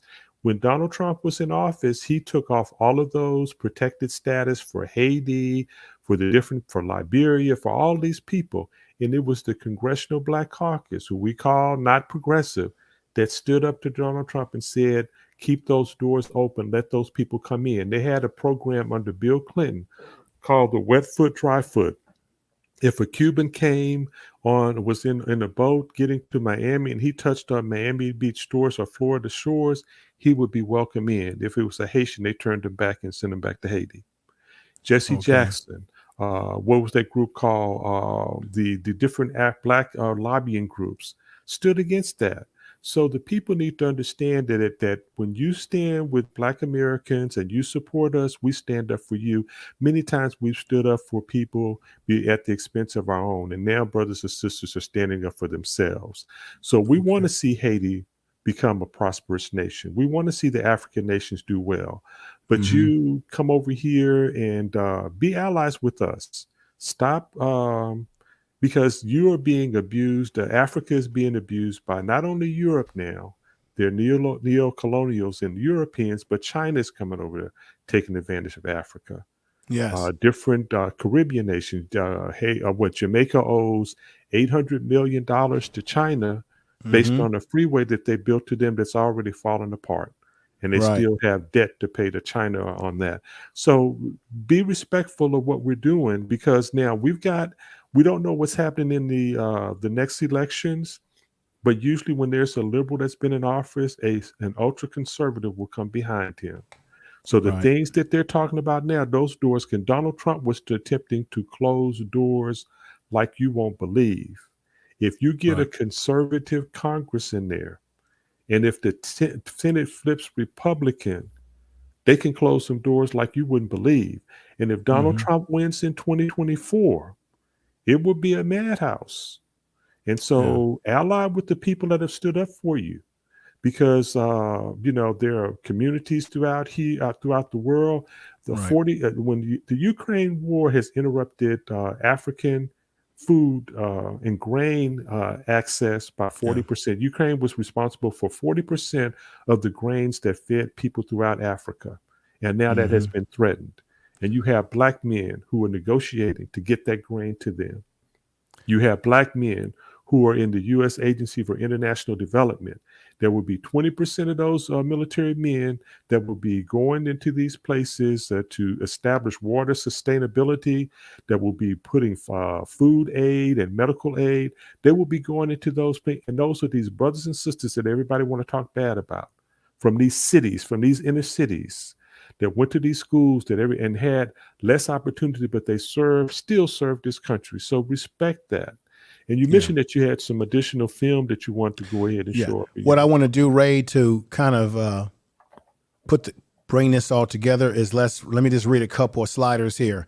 African Americans, ladies and gentlemen, this is very important information. I appreciate all of you in the chat room for being here. Peace. If you're new to the channel, subscribe, hit the bell notification. Also check out the Information Man Speaks podcast. And let me read this here, everybody. This is a clap to everybody. Okay. All right, everybody. Right there, as you can see, African Americans in cities like Atlanta, Tallahassee, and Raleigh gained some political power with the election of black mayors, even though they face an uphill battle. Let me say this. We've had a lot of black mayors over the years, some that have done good for us, some that have not. The bottom line is it's our job as black people to replace black, because I know there's people out there who don't like the politics. They don't feel that, black people in politics are helping us. Your job is to replace these black people who are doing nothing for us. If we don't like the Black Caucus, we got to replace these people with people that's going to serve us. That's what these other groups are doing. So I just want to lay that on you all right there. Let me read this right here and listen to this right here. The black population, and Ray, this one is an eye opener. The black population accounts for 18.9% of people in Miami-Dade County. And 22.3%, ladies and gentlemen, of students in Miami-Dade County public schools. Over 30% of black residents are under the age of 25%. Do you hear what we're saying here, Ray? Mm-hmm. Let me move on to here right here. So that's our numbers in Miami-Dade County. But check this out. With those kind of numbers, look at what's happening to us. Black businesses in Miami. This is why Ray brings up a compelling case here for this podcast today, for this show today, for what we're doing on the Information Man Show. Tell the truth. Because we make up those numbers. 14, but I think it's 14% of the black population. The population of black people is about 14%, 72% Latinos, 11.4% whites. But you got to look at who's got the power. Black businesses received about 2% of public contracts. Do you understand what we're saying here? In the county of Miami, there are over $24 billion in contract opportunities in Miami from the public and the private sector, ladies and gentlemen. But black communities isn't getting the money. They ain't getting the money. And Dr. Claude Anderson warned us about this, and we still not listening to what the man had to say. He warned us. He was like a Negro Damas. You are listening to Information Man. Please make sure to subscribe to his channel. And as a result, this is what we've got today. With that said, let's hear from brother Dr. Claude Anderson right now.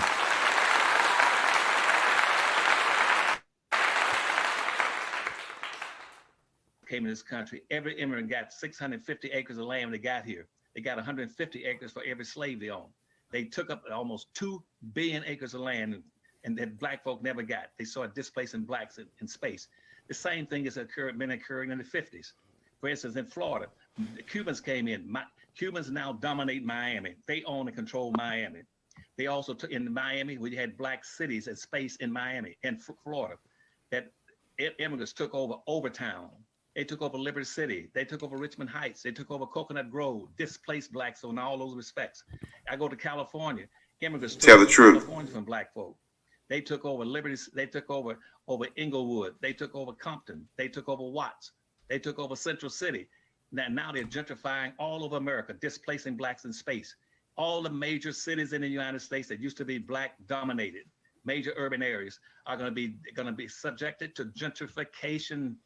They're going to be blacks going to be kicked out of space all over. Tell the truth. So that's just about space. They displace blacks in employment, where in this country, where blacks used to be the dominant population, in everything, in all these major jobs, everything from barbershops to mining to labor classes.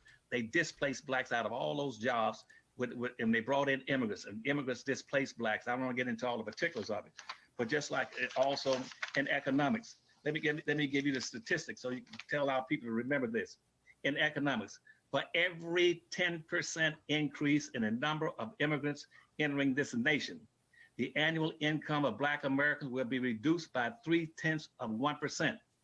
As an example, in the 1950s, Blacks had an earning ratio of 56 cents for every $1 earned by a white. Now, as a result of this Black civil rights movement, Black earning ratio went up from 56% up to 66 cents in the white collar jobs. However, between 1970 and 1990, when this country came up with the new immigration policies because of the civil rights laws, that the number of immigrants, Asian, Arabs, and Hispanics went up over 300%. And guess what that did? That 300% increase in the number of Hispanics, Asian, and Arabs came into America, reduced blacks from 66% back down to 56%, which means black folk lost the 10% they gained, they made in doing the civil rights movement. They are back to where they were before the civil rights movement ever began. And so that's why even when Obama was office, he came into office, you had and he tried to do some things in terms of employment. Almost 48 to 50% of all the jobs that occurred while Obama was the president of the United States went to Hispanics. And even they keep telling you the lies about what Black unemployment is only double whites. That's a lie. The Black unemployment rate at that time was 35% national for Black folk. You got a structural unemployment rate for Blacks in this country. What they keep using as a tool to gauge unemployment is only two things: people who are filing for unemployment benefits and those who are actively looking for jobs. Black folk have a historical structural unemployment rate, which means so many millions of Black folk just gave up, surrendered from never getting a damn job, or being fired from a job, or being underemployed. And so consequently, they replaced Blacks in jobs. They also replaced Black folk in the social consciousness of this country.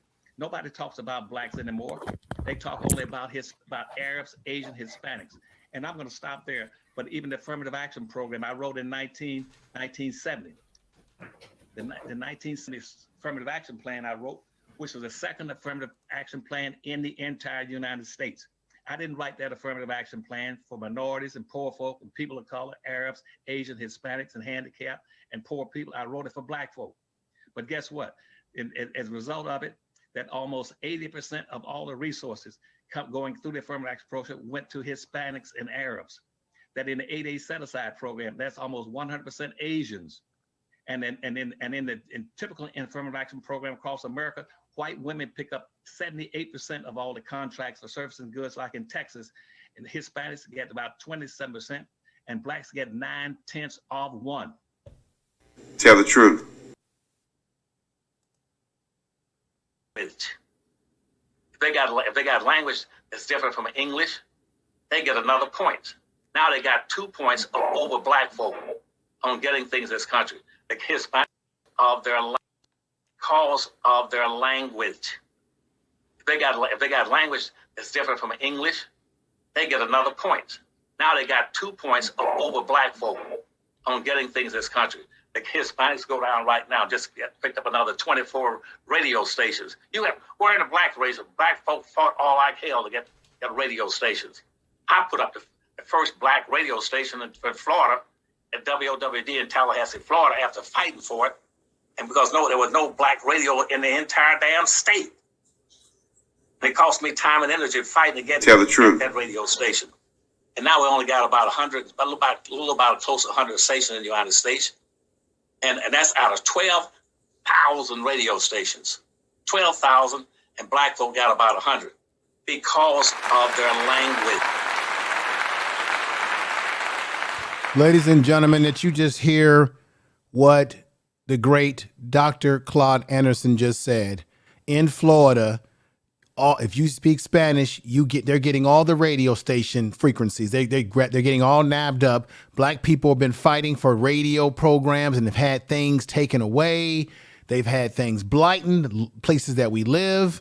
And we're looking at a state that Black people are living in, and there is no affirmative Black radio station. That's a damn shame. Tell the truth. Tell the truth. Okay. Now, another thing that he said that I thought was very glaring is that he said that white women, oh yes, white women, even though they tell us, oh, affirmative action is bad and black people are getting a leg up and they shouldn't be getting, white women are the particular group of people in this country, white women who have benefited wholeheartedly from the affirmative action program. But you don't hear anybody on TV and you don't hear any mealy mouth Negro who will coon for the other side talk about how white women are benefiting from the affirmative action program, but they'll get up in your face and talk to you about black people. I remember, I live in California. I remember Ward Connolly. How many of y'all remember Ward Connolly, who was on the board trust, I think in UC schools, and he wanted to get rid of the affirmative action program out of the California state, I think the UC school system, because he felt that it was giving black people an unfair leg up that they didn't need. Yet white women were the main ones that were benefiting as well. And he never once talked about the benefits that white women were getting from it, but yet he was focusing on black people. This was a Ward Connolly, a black man. See, sometimes your skin folks ain't your damn kin folks, ladies and gentlemen. Tell the truth. So I just had to play those two clips from Claude Anderson, Dr. Claude Anderson, which I think puts a nice crescendo on the podcast, on this show today.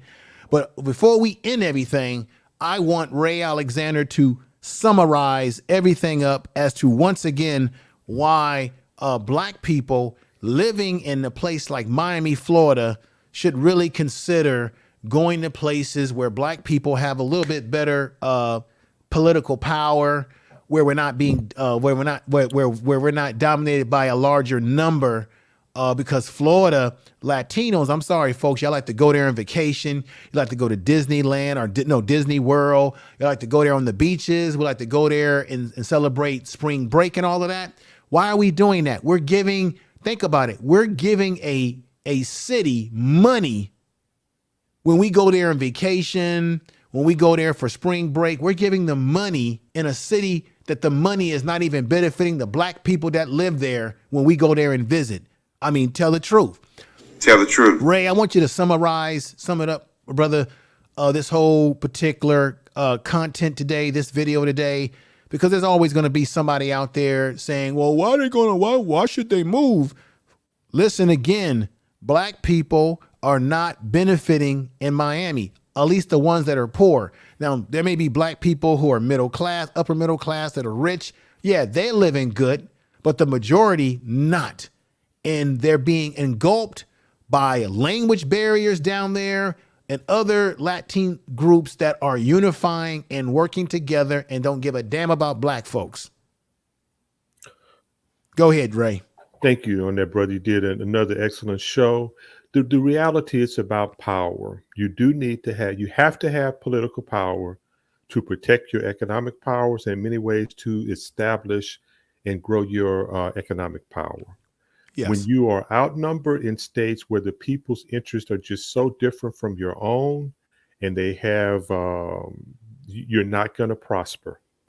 And this is why Florida has not worked for blacks. When the time that we had an opportunity, that influx of Cubans that got privileged opportunities, that were considered white, they took over the city of Miami, and it's a good model to emulate. I'm not understanding why they're not seeing it. They came in one place in the 1960s, and the mayor of Miami today is Cuban. They built a university and with a medical school, law school, engineering school, school of architecture, school of business to help them. And it's a very good school with new resources, also a school of nursing. So the point of the matter is, it's about acquiring your political power and using it. We need to control the governorships of these states. We need to control the Senate seats. And we're talking about long term. We're not talking about getting a senator from Massachusetts every now and then, hear it again. Once we start controlling these states, we'll have a Senate and governor the majority of the time. If we elect someone that may not be black, they're going to still be controlled, and their agenda that there will be the ones that benefit us. So right now we're on the edge of it. Y'all keep looking out in Maryland for Wes Moore to hopefully take that governorship. And then another progressive brother who will be attorney general in Maryland. And you'll see how they can make some changes. And hopefully Stacey Abrams can pull it out in Georgia, and Raphael Warnock can pull it out in the Senate.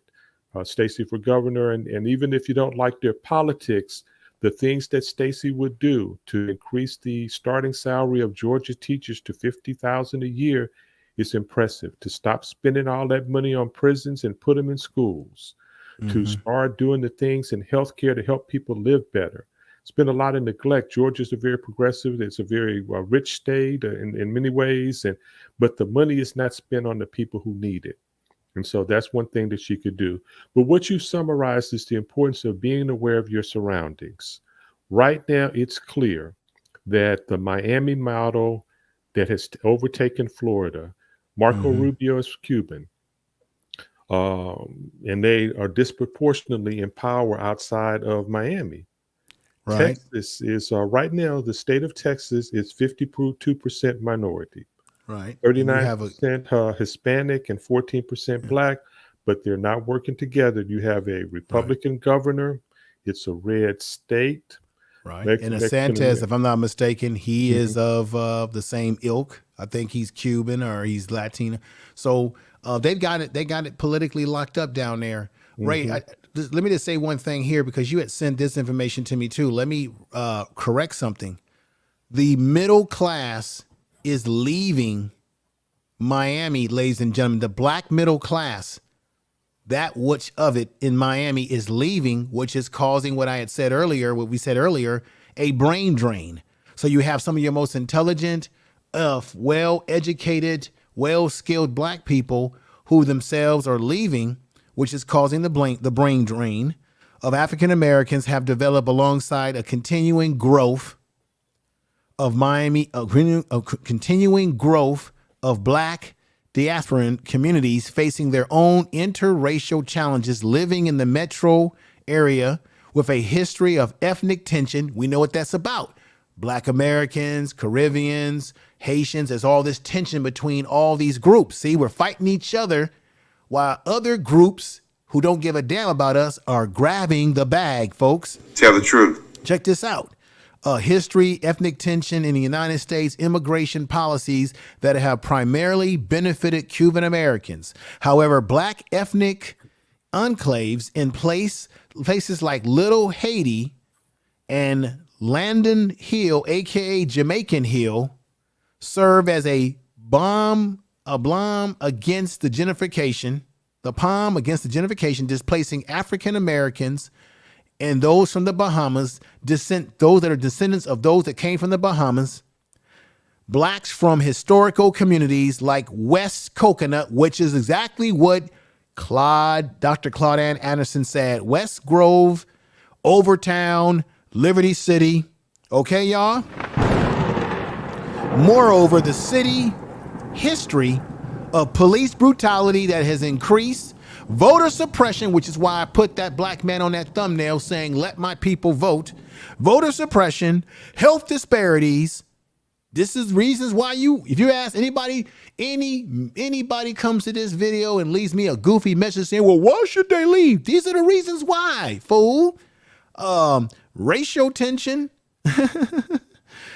black communities being gentrified, health disparities. They can't get proper job opportunity. 2% of the contracts, private and non-private, are going to non-black people. Black people are getting only 2% out of that 24 billion of the bite of the apple. Tell the truth. Tell the truth. Okay. The virus situation has not only compounded the frustration of those choosing to leave, but they also highlight the most vulnerable African-American residents with fewer resources. While African-American professionals continue to leave Miami, local civil and business leaders have struggled to address the inequalities in the city, and black people who live in the shadows of Miami, the popular tourism hotspot, faces police brutality, rising foreclosures. This is what do you want to know why? We're laying it all out here. The gentrification of historical black neighborhoods in this midst of brain drain. Grassroots organizations remain firm and committed to engage in social justice work intended to improve the lives of the most vulnerable in Miami diverse black communities. But maybe, just maybe, as I come back here, Ray, as we get ready to conclude, just maybe, Ray, is it much too late in Miami for black people? Or should we never say never is never? Well, I mean, you can say never is never. It's been too late for Miami, blacks in Miami since the 60s. There was a grand move on them. There was, look at the lack of progress. Look at the economic numbers. Look at the abuse over all of these years. I mean, you would have thought that the McDuffie riots were a thing of the past. You would have thought the blockade. I mean, this is Uncle Luke. Luke Skywalker from the rap artist and producer saying, "Don't come to Miami." And he's from there. Yeah.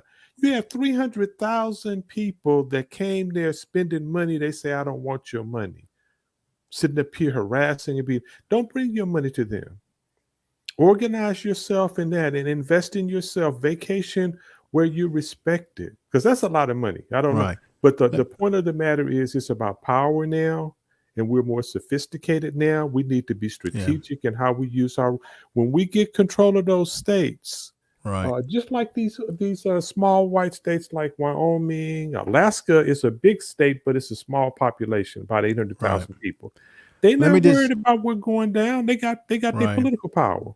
Let me just say to Simpson, who says that he said he made a statement here. He says to Deborah Guns, one of the mods in the chat room, says, "Deborah Guns, our focus must be on FBA only. Forget about these immigrants." Well, Simpson, I just want to say to you that the FBA members that you say in question are some of the ones that are being impacted in Miami, sir. So not only is it the Caribbeans or the those Africans that come over, the Haitians, but black Americans who we would define as FBA, they're being crushed in this whole mist as well. So that's why we decided to do this video, because me and Ray have worked together many times. Check out the other classic videos, and this is going to be another classic where we not only ponder it, but we show you the numbers, we show you the data. I think we've done a great job today of making a case for the topic that you brought up today, that black people in Miami need to consider these things if they can, because we know it takes money to move, to go somewhere else. But black people better wake up in this country. You heard Claude Anderson say that in California, and we did a California version to this video, that black people are being displaced out of places like Watts. Watts, and it's coming to Watts as well. And places like Inglewood, right? Well, we should have known this. We should have known that this was coming down the pipeline when they built that football stadium, y'all. We see what they're doing in New York and Brooklyn as they have gentrified Brooklyn. This is happening around the world. This is happening in this country. And so we got to figure out this thing called stop fighting each other, come together and unify, be under code, because everybody else don't give a damn about us. They're going for what they know. It is obvious to me. See, I'm not going to hate on the Latinos again, Ray, because they're doing exactly what we should be doing. Unfortunately, my brother, I know you were talking about the importance of politics, but unfortunately, we've got too many black people in political positions who do not take an attitude like the Latinos take when it comes to taking care of their people. We got too many black folks that's into this whole people of color, marginalized communities. Watch out for that word too. When they use that word marginalized communities, that's when they lump all these other groups in with you who ain't got nothing to do with your plight as black Americans. Watch out for those buzzwords, ladies and gentlemen, too. So they'll use these buzzwords. We hear them say it all the time, Ray. And I'm not saying that politics isn't important, But we got too many so-called black people who claim to be leaders who don't move like the other groups move for their people. And even, well, check this out, Ray, because I live in California, and when I went to college and high school, I've been around plenty of people that are Mexican, various other groups. And they got words for their own people who sell them out. They'll call a Mexican person that's a sellout, they'll call them a coconut. You know what that means? They're brown on the outside, but they're white on the inside. My God. Tell the truth. So even within their group, they have names to call out their sellouts, and they will hold their sellouts to the carpet. Black people, we got to stop accepting the foolishness from our people who claim to be leaders. With that said, Ray, we're going to end this program today. Any last words you want to say, brother? And I thank you again for coming on board with me. This was fantastic. Thank you. This is another win, man. It was another win. You did a great job on the graphics and the subject, and believe it, man, you are waking people up. People are talking differently on the net now than they used to. They're understanding the importance of where we're coming from, and people are making moves. They might be at one place and making a game plan to make that move because they understand that it is about power. They want the best, and they're victims of the abuse. How many times do we need to have brothers shot down? How many times do we need to have people disrespected? And you do not need to be living somewhere where you can't even just go to the store, or you can't go to the beach. You can't go to your school and get a good education. So that's how that goes. Another win for you, man, on that. I appreciate that you did this, and we're waking up the masses. Hey, man, it's another win for everybody. Not me, not you. It's a win for all of us. And I hope that and thank you for the super sticker too, Empress Queen. I'm going to do a little super chat music before I end it. Thank you for that. Thank you for the super chat. Let me say, it was somebody I want to say hi to. So we got some people that's come in. G-Force, thank you for being here. I appreciate you too. We got the Hood, Haitian 305. Many black people in South Florida hold political office. Okay, so we have a brother here who goes by the name of the Hood, Haitian, saying that in 305, saying that many black people in South Florida hold political position. Okay, I'll give you that. But what are they doing to benefit the black people that they represent when you've got 2%, my brother? 2% of, man, you come into the stream late, I believe. And if you haven't, welcome to the Information Man Show and Experience. But sir, black people, Ray, help me out here. What are the contracts that black people are getting in Miami when it comes to private and non-private contracts for business owners? What is that? 2%, man. 2% out of 250 billion. Whoa! Wait a minute. Wait a minute. I'm good enough at math to know that's 4.8 million, man. That ain't no money. I'm glad that this brother who just came into the chat room just came in and said what he said, because you're going to learn today. Step into the classroom. Now Ray, we're not going nowhere. We got to show, improve. We're going to educate here. Let's go back to my sliders. Look, man, I tell you, if you got black leadership, they're failing you. It's just what I just said a few minutes ago. If our black leadership in Washington isn't doing a good job, we got to get them the hell out. Same thing in Miami. If your local leadership is not doing anything for you, then what are you talking about? Let's go right here. Ray, here we go. 29% of Miami black population lives in poverty. Furthermore, most black neighborhoods of Little Haiti, and your name is Haitian 305, Overtown, Liberty City, Modern City, and all have a poverty rate excessive of 40%. Damn it. Tell the truth. Your black politicians are not serving you very well. You may have them, but they're not serving you. You got to get rid of them. Okay. The Miami is a majority Latin city, 70% of population is Hispanic. And while Cuban Americans still comprise over half of the city's population, 54%, they've got the power and they've got political power. Black people don't have any power right there. Okay. Now, 13% of Miami-Dade Latinos are from Puerto Rico, Dominican Republic, and Mexico. 32% are from other Central and South American countries. So Haitians and Black Americans and every black person over there got to stop fighting each other, because these other groups are kicking our asses and taking names. And I hate to say that, but it's the truth. Let's go back over here. And what we were showing you before, here we go, Ray. Okay. This is what he has to hear. This is what you got to hear. Check this out. Black population accounts for 18.9% of people in Miami-Dade County, 22.3% of students in Miami-Dade County public school. Okay, that's what they represent in public school. Over 30% of black residents are under the age of 25. What the hell are they getting from the politicians? Well, check this out. As we said before, black businesses receive about 2% of public contracts in the county. Okay, Haitian 305. There are over $24 billion in contracts opportunities from the public and the private sectors, but black community isn't getting any of that. Only 2%. What are your black politicians in Miami doing for you? Not a damn thing, if those are the numbers right there. Now, check this out right here as a reminder. African Americans have developed alongside a continuing growth of Miami-Dade Afro community population, Haitian and Jamaican. You got a growing population of Jamaicans, Haitians, but you have a black leadership that is getting you nowhere.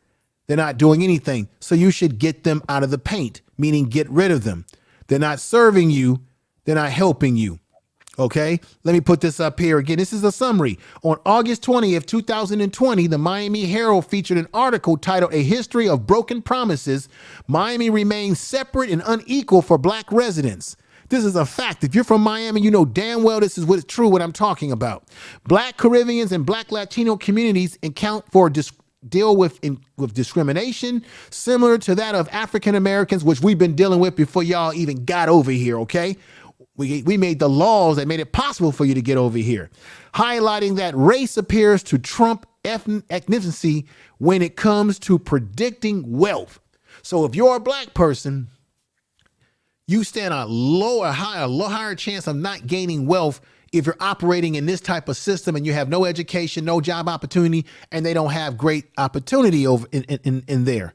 Not for everybody. Let's go back to this in summary. Miami tourism economically has long relied on poorly paid African Americans and Caribbean labor. So they love to use black people in Miami who are poor to be the sort of mascots of the city, to dance, to shake it real good, to drive you around and let people see all the nice parts of Miami by paying them low wages, but doing nothing for them.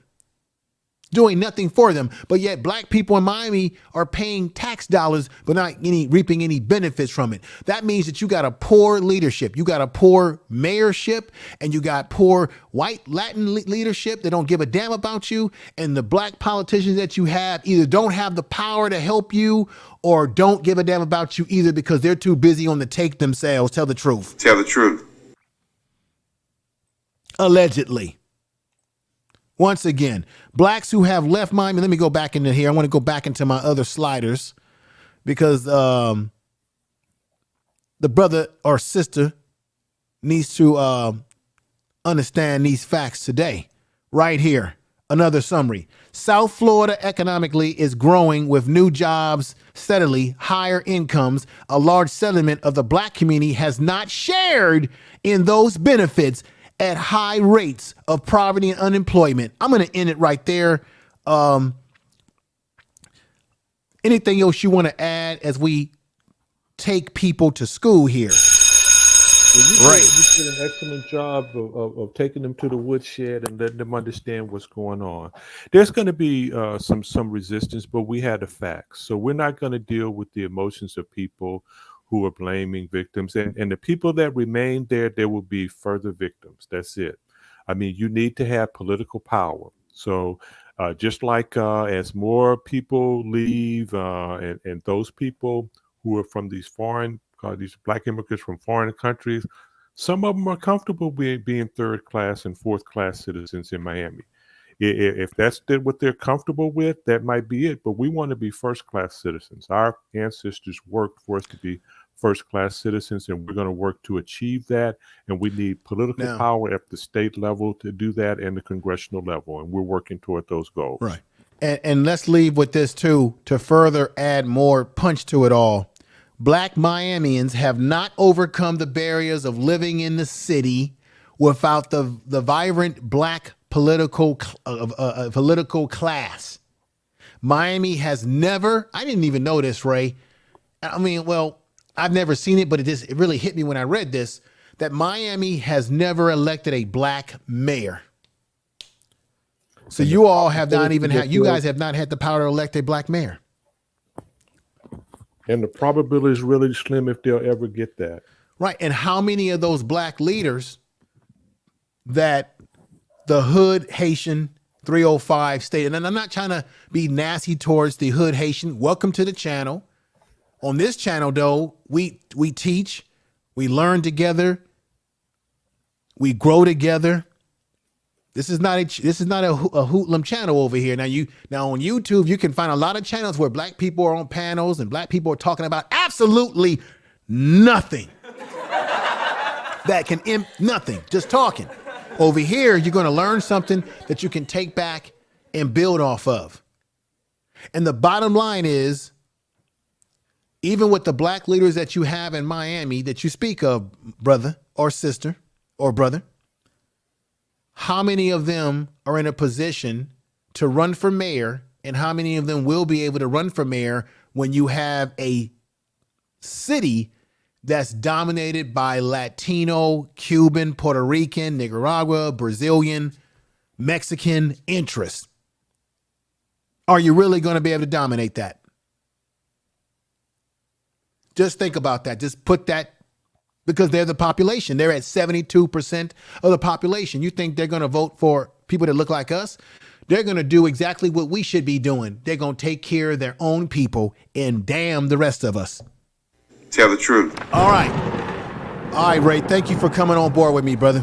All right. You're welcome, man. Great show. Enjoyed being a part of it. Hey, I always enjoy you too. And keep bringing, you know how it works all the time, brother. Email me, text me whenever there's another topic that you may have in mind that we can touch on anytime, brother. I really appreciate you again. Most definitely. Take care and have a great week, and enjoyed the show with you. And power to our people, and keep moving forward. Hey, I really appreciate you for that, brother. Take care of yourself. We'll do it again very soon, Ray. All right. And much respect to you. Peace. That's Ray Alexander, everybody. And let me just say this. I really appreciate, I could never have done this without him being on board with me, and without having one of the best chat rooms on YouTube in the business to support the show. Really appreciate you all out there for supporting the show. I want to thank everybody out there watching in Roku TV, everybody out there watching in Facebook, Twitch, and YouTube. Thank you. I hope you got value from the program today. I hope you learned something today. I hope you can look at this and say, you know what, as black people, we got to work together. We got to do something to help ourselves.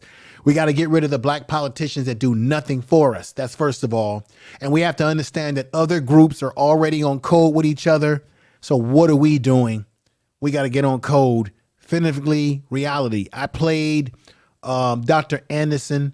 Claude Anderson for you, and I think he said it all. Once again, I want to say fair use under 17107 code. Fair use for the purpose. This videos that I've played today were for the purpose of education, teaching, criticism, and what have you. I want to thank you all for being here and doing what you've always done, which is heavily support a brother's channel. And you made things just what they are, making this a great channel to be a part of, a great channel for me to come to you with great content. Make sure once again that you support Brother Yalpo, Yalpo, who has a book called Melanin, a novel, sci-fi novel. I had the interview with him a week ago. That novel shot up to number 3 on Amazon's book list. I think it went down a couple of pegs, but he's gotten great support from everybody that watched that video. Make sure you share not only this video and that video as well. Share this video today because you know how YouTube is. It likes to suppress the number. What I know is about YouTube. Check this out, everybody. When I'm doing shows where I'm really talking about something that really we can get something out of, YouTube likes to suppress the numbers. But if I'm talking about something more polarizing, more, exciting, I get about 100, 200, damn near close to 200 people over here watching me, right? But when I start getting into these educational topics, that's when the numbers want to be suppressed. YouTube does that. They don't send out all my notifications to everybody that follows this channel. You're wondering, okay, Info, you got 13,006 something people. Why you don't have a lot of? Because YouTube is suppressing the numbers. They don't send out all my notifications. When I go into my YouTube studio, I can see the numbers percentage-wise of how many notifications are sent out, and they don't send them all out. Unless I'm doing stuff that doesn't always matter to all of us in the long run, but it's entertaining to us to listen to. So just keep that in mind, ladies and gentlemen. And I want to I got some super chats here from the Hood Haitian who I thank you, brother, for the super chat. And I didn't talk about that to be disrespectful to you, but I just want to let you know that these are things that we have to be honest about, right? And this is what I want to do. Let me put you on the screen here and give you respect. Let me go with Deborah Guns. Thank you for the super chat. I'm going to play super chat music in just a moment. You are listening to information. Thank you for the super chat. Thank you. And she says, B1, we need to remove emotions and get on code with each other. Great program, information man. Thank you. All right. And we got a super chat, $10 super chat. I thank you. Then we got Hood Haitian 305. That's a good, hey, brother, I got nothing but respect for you. No malice at all. He says, it doesn't matter if black people don't build the family with black men as head of the household. Let me see. It does not matter if black people don't build the family with the black man as head of the household. What are you saying, brother? It is very important for the black family to be built with a black man as head of the household. You would never hear any other group say something like that. And I don't mean to be disrespectful, but I don't agree with your statement. No, it is very important to have both the man and the woman together in unison to raise the family. Very important. Yes, it is. That's part of our problem already, is that that's already our problem. We need to have the father involved in the child's life, not absentee. No. No, whether the black man is married to the woman or he's not living in the household, he's got to be in the child's life. He's got to be able to set some instruction if he is a real man. No. No, I don't agree with that. It doesn't matter if black people don't build the family with the black man as head of the household. No, it does matter, sir. I disagree with that. But thank you for the super chat. But I have to be honest and say I don't agree with that statement. We got my man Tory Brain Games.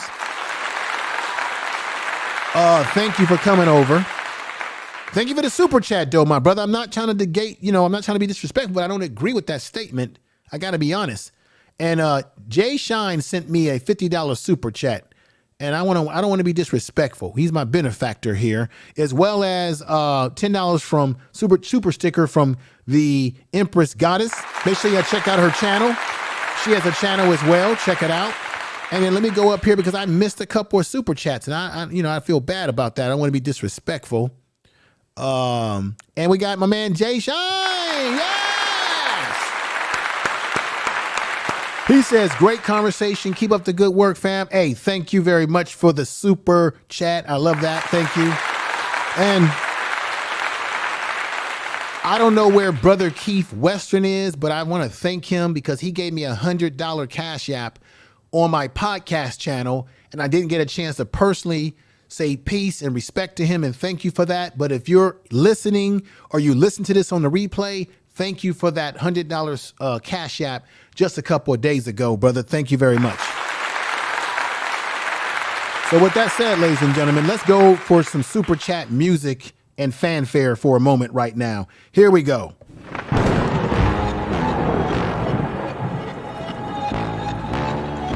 All right.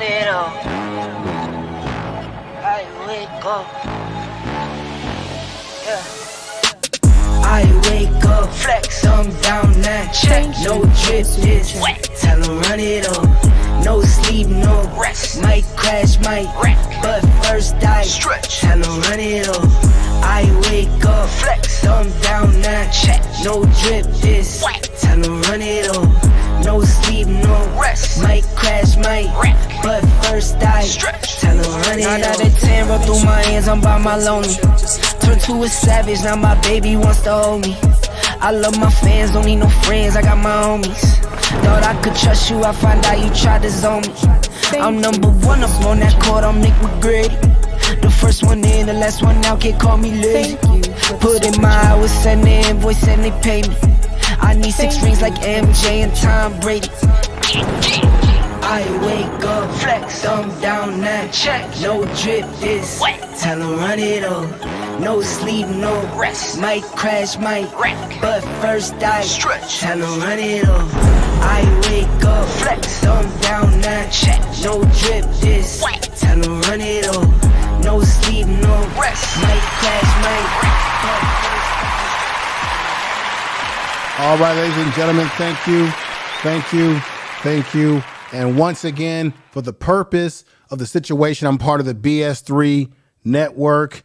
And you are now tuned to BS3. All right. All right. Let's go back over here. BS3 network. You are now tuned to BS3 network. BS3 network, changing the way you listen to podcasts.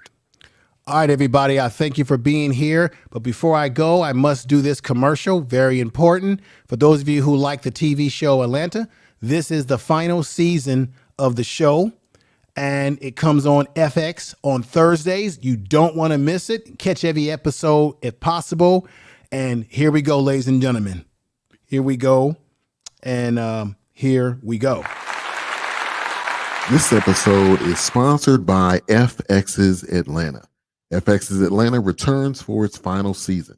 Earn, Alfred, Darius, and Van are back in their hometown. But the question is, has Atlanta changed or have they? FX's Atlanta, the final season, all new, Thursdays on FX. Stream on Hulu. All right, ladies and gentlemen, take care, everybody. I'll see you. That's a commercial that's been added to the channel. I'm part of the BS3 network, and that's a sponsored commercial that I got. And I want to say peace to everybody out there listening. I'll be going live tomorrow on the podcast channel, the Information Man Speaks podcast, talking about Brother Coolio, the late Coolio.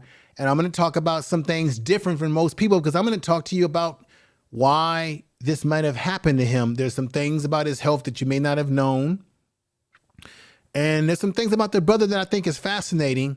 And I've got a fascinating video where he reveals some things about Hollyweird, and he turned around in the video and he got a little scared to go deeper into it. So it tells you there's something going on in Hollyweird.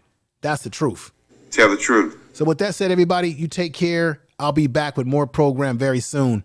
Love you all. Everybody in that chat room, you're the best. And you keep me going over here. You keep me inspired. And we're going to do it again. I'll see you around the YouTube streets.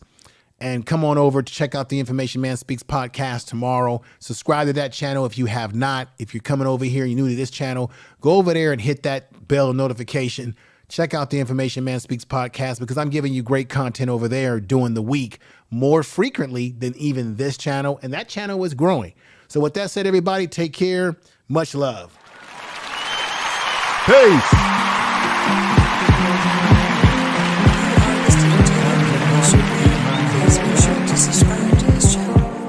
I get so fed up. Sometimes it's hard to keep my head up, but I still try. I get so fed up. Sometimes it's hard to keep my head up. I get so fed up. Yeah. Sometimes it's hard to keep my head up. do I feel like a letdown? On the edge, I don't wanna get down. Been on this road one time way back when I chose J Mac over Les Brown. So close to calling it quits. Look at all the dumb stuff that I did. Said I wouldn't be just like my dad, but I wouldn't ghost on 2 of my kids. No cap, just might pop in more of these pros. So hard to forget, I don't really wanna go back. I really need a fresh start, could really use a mulligan. I've been in rehab, I don't really wanna relapse. That ain't right, but that's alright. But that night, in my head, out of my meds, I'm feeling sad. I don't know why. I get so fed up. Sometimes it's hard to keep my head up. I get so fed up. Sometimes it's hard to keep my head up, but I still try. I get so fed up. Sometimes it's hard to keep my head up. I get so fed up. Sometimes it's hard to keep my head up. I ain't right, but that's alright. Off my meds, out of that night, all that time, can't get back, feeling sad. I don't know why, I ain't gon' lie. You ain't no good, but come on by, come on slide. Still can't feel, lost my bro, still don't cry. I don't know why. 25 letters on my dresser. Why do I feel like a mess up? Everybody see me out here walking with the Lord, but I still wanna dance with the devil, yeah. Why show love to Becky, but I friends on Quintessa? Every single woman deserves to be loved. A gift like that's so special. But we treat a dark-skinned girl like precious, and a red-bone girl so extra. All I gotta say is be careful, cause the media is really out to get you. Yikes, that ain't right, but that's alright.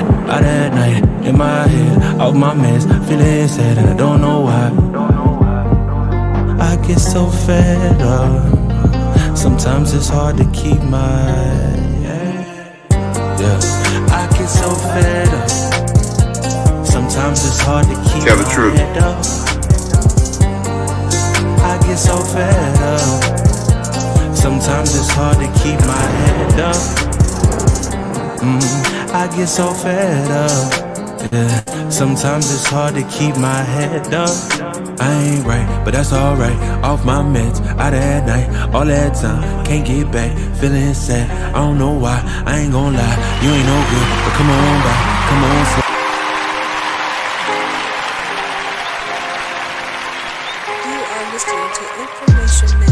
East Coast, always in me, Commonwealth, Lil John, getting love from my city. I roll call for the DMV. In my own lane, you could still ride with me. Lord knows I made mistakes. You won't in, but it's too late. I don't need your support just to know I'm important. I will never sell myself short, cause I know you will see me on the come up. Big girl with big dreams and big drip. Talk is cheap, but please dare me to run up. I'ma put my money where my mouth is. Talk a good game, I'm an alphabet. Even on my worst days, still an alphabet. Standing next to me, you gotta be an alphabet. Eat ball in your pocket, I'm your alphabet. Alphabet, baby. Never really fit in, always felt like an alien. I be in my own space of mine, making boss moves Tell the in truth. my own time, and I Got my own vibes. find me all alone. I'm on the road. I had to take a couple hits, a couple stones, but targets I don't ever miss. They wanna know. Still to be me. Let me give you this game for free. Know you see me on the come up. Big girl with big dreams and big drip. Talk is cheap, but please dare me to run up. I'ma put my money where my mouth is. Talk a good game, I'm an alphabet. Tell the truth.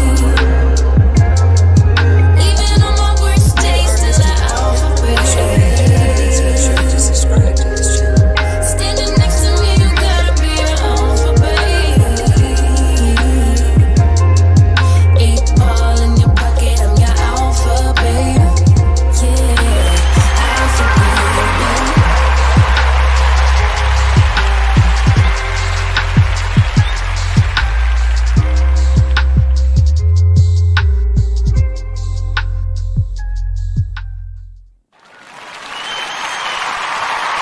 Tell the truth.